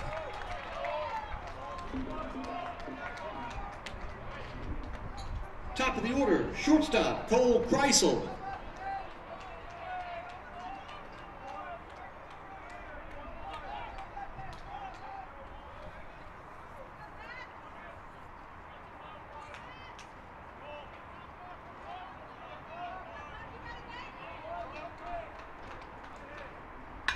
This one lined into right field. And that's going to score 2 for Central Missouri. Travis Bragg. Check that, that's Drew Bourgeois who's now in right field. Wasn't able to handle it cleanly. And Central Missouri tacks on 2 more. And head coach Brent Porsche is going to make a pitching change. Take a quick break. We'll be right back here from the Division II College World Series.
Your attention please now on the pitch for the Patriots, right-hander number 41, Ethan Jazierski.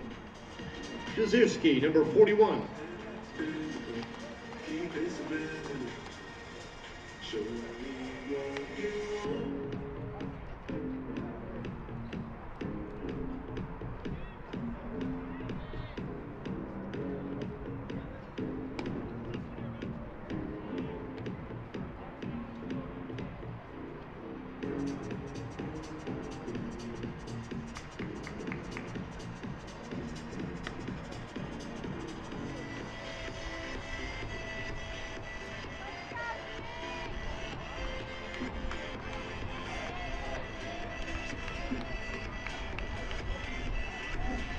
Batting second baseman Grant Hollister.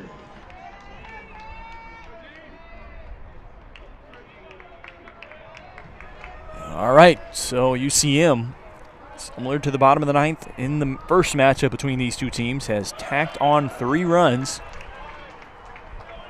It's now 11-5, still in favor of the Patriots. Ethan Jazerski comes on to try to close it out for the Pats. Runners on first and third. Double play ball would end this one. One in there for strike 2 on Hollister. Ethan Jazerski comes in, right-handed pitcher, junior from Brenham, Texas. Comes in with a 6.14 ERA. This one flying out to right field. Going to be a long run for Bourgeois and Hornback. Neither of them able to get to it.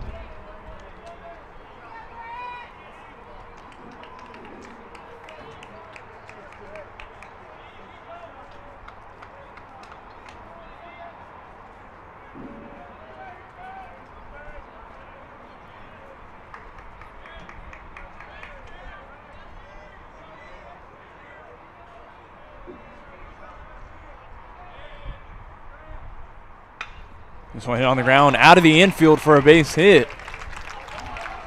And Central Missouri plates run number 4.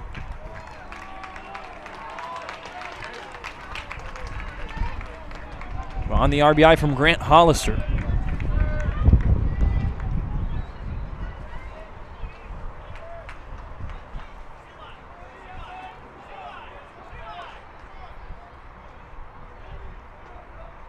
Now batting first baseman Chase Wilcox.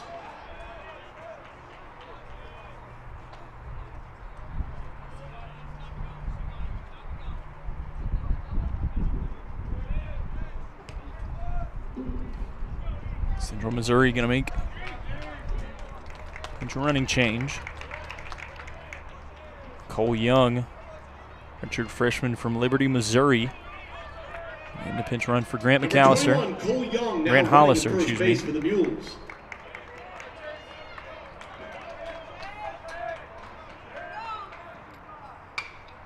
So runners on the corners. This one hit on the ground at Tanner Hornback, over to first in time for the second out. Not before the Mules plate another run. So now 11-7. Now coming to the plate, third baseman Cole Funkhauser. Chase Wilcox. It's an RBI for the Mules. This one inside for ball 1 on Funkhauser.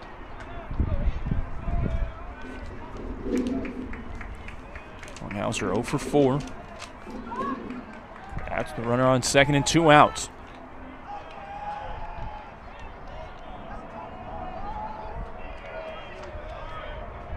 The 1-0. Outside, 2 balls and no strikes.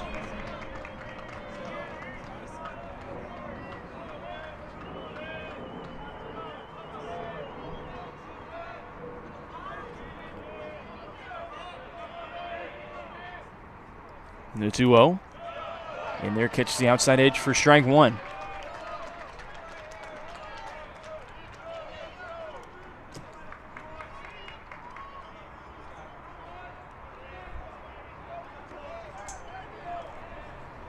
Two-one from Jazerski, hit on the ground softly. Charging on it is Spencer Simpson, over to first in time. Simpson ends it. And the Patriots pick up their 50th win of the season for the first time in program history. In the ninth, 5 runs across for the Mules. They improved to 50-13, and they move on for another rematch, this time with Westchester tomorrow and Thursday, if they win on Wednesday, for a spot in the national championship. UT Tyler scores 11 runs on 17 hits. UCM 7 runs on 11 hits.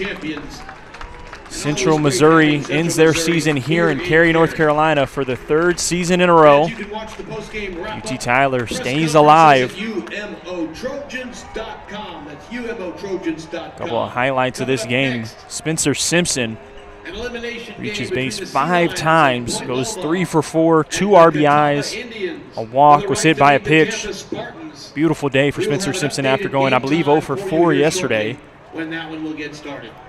Everyone in the Patriot lineup, all Patriot starters except for Luke Smith with a base hit.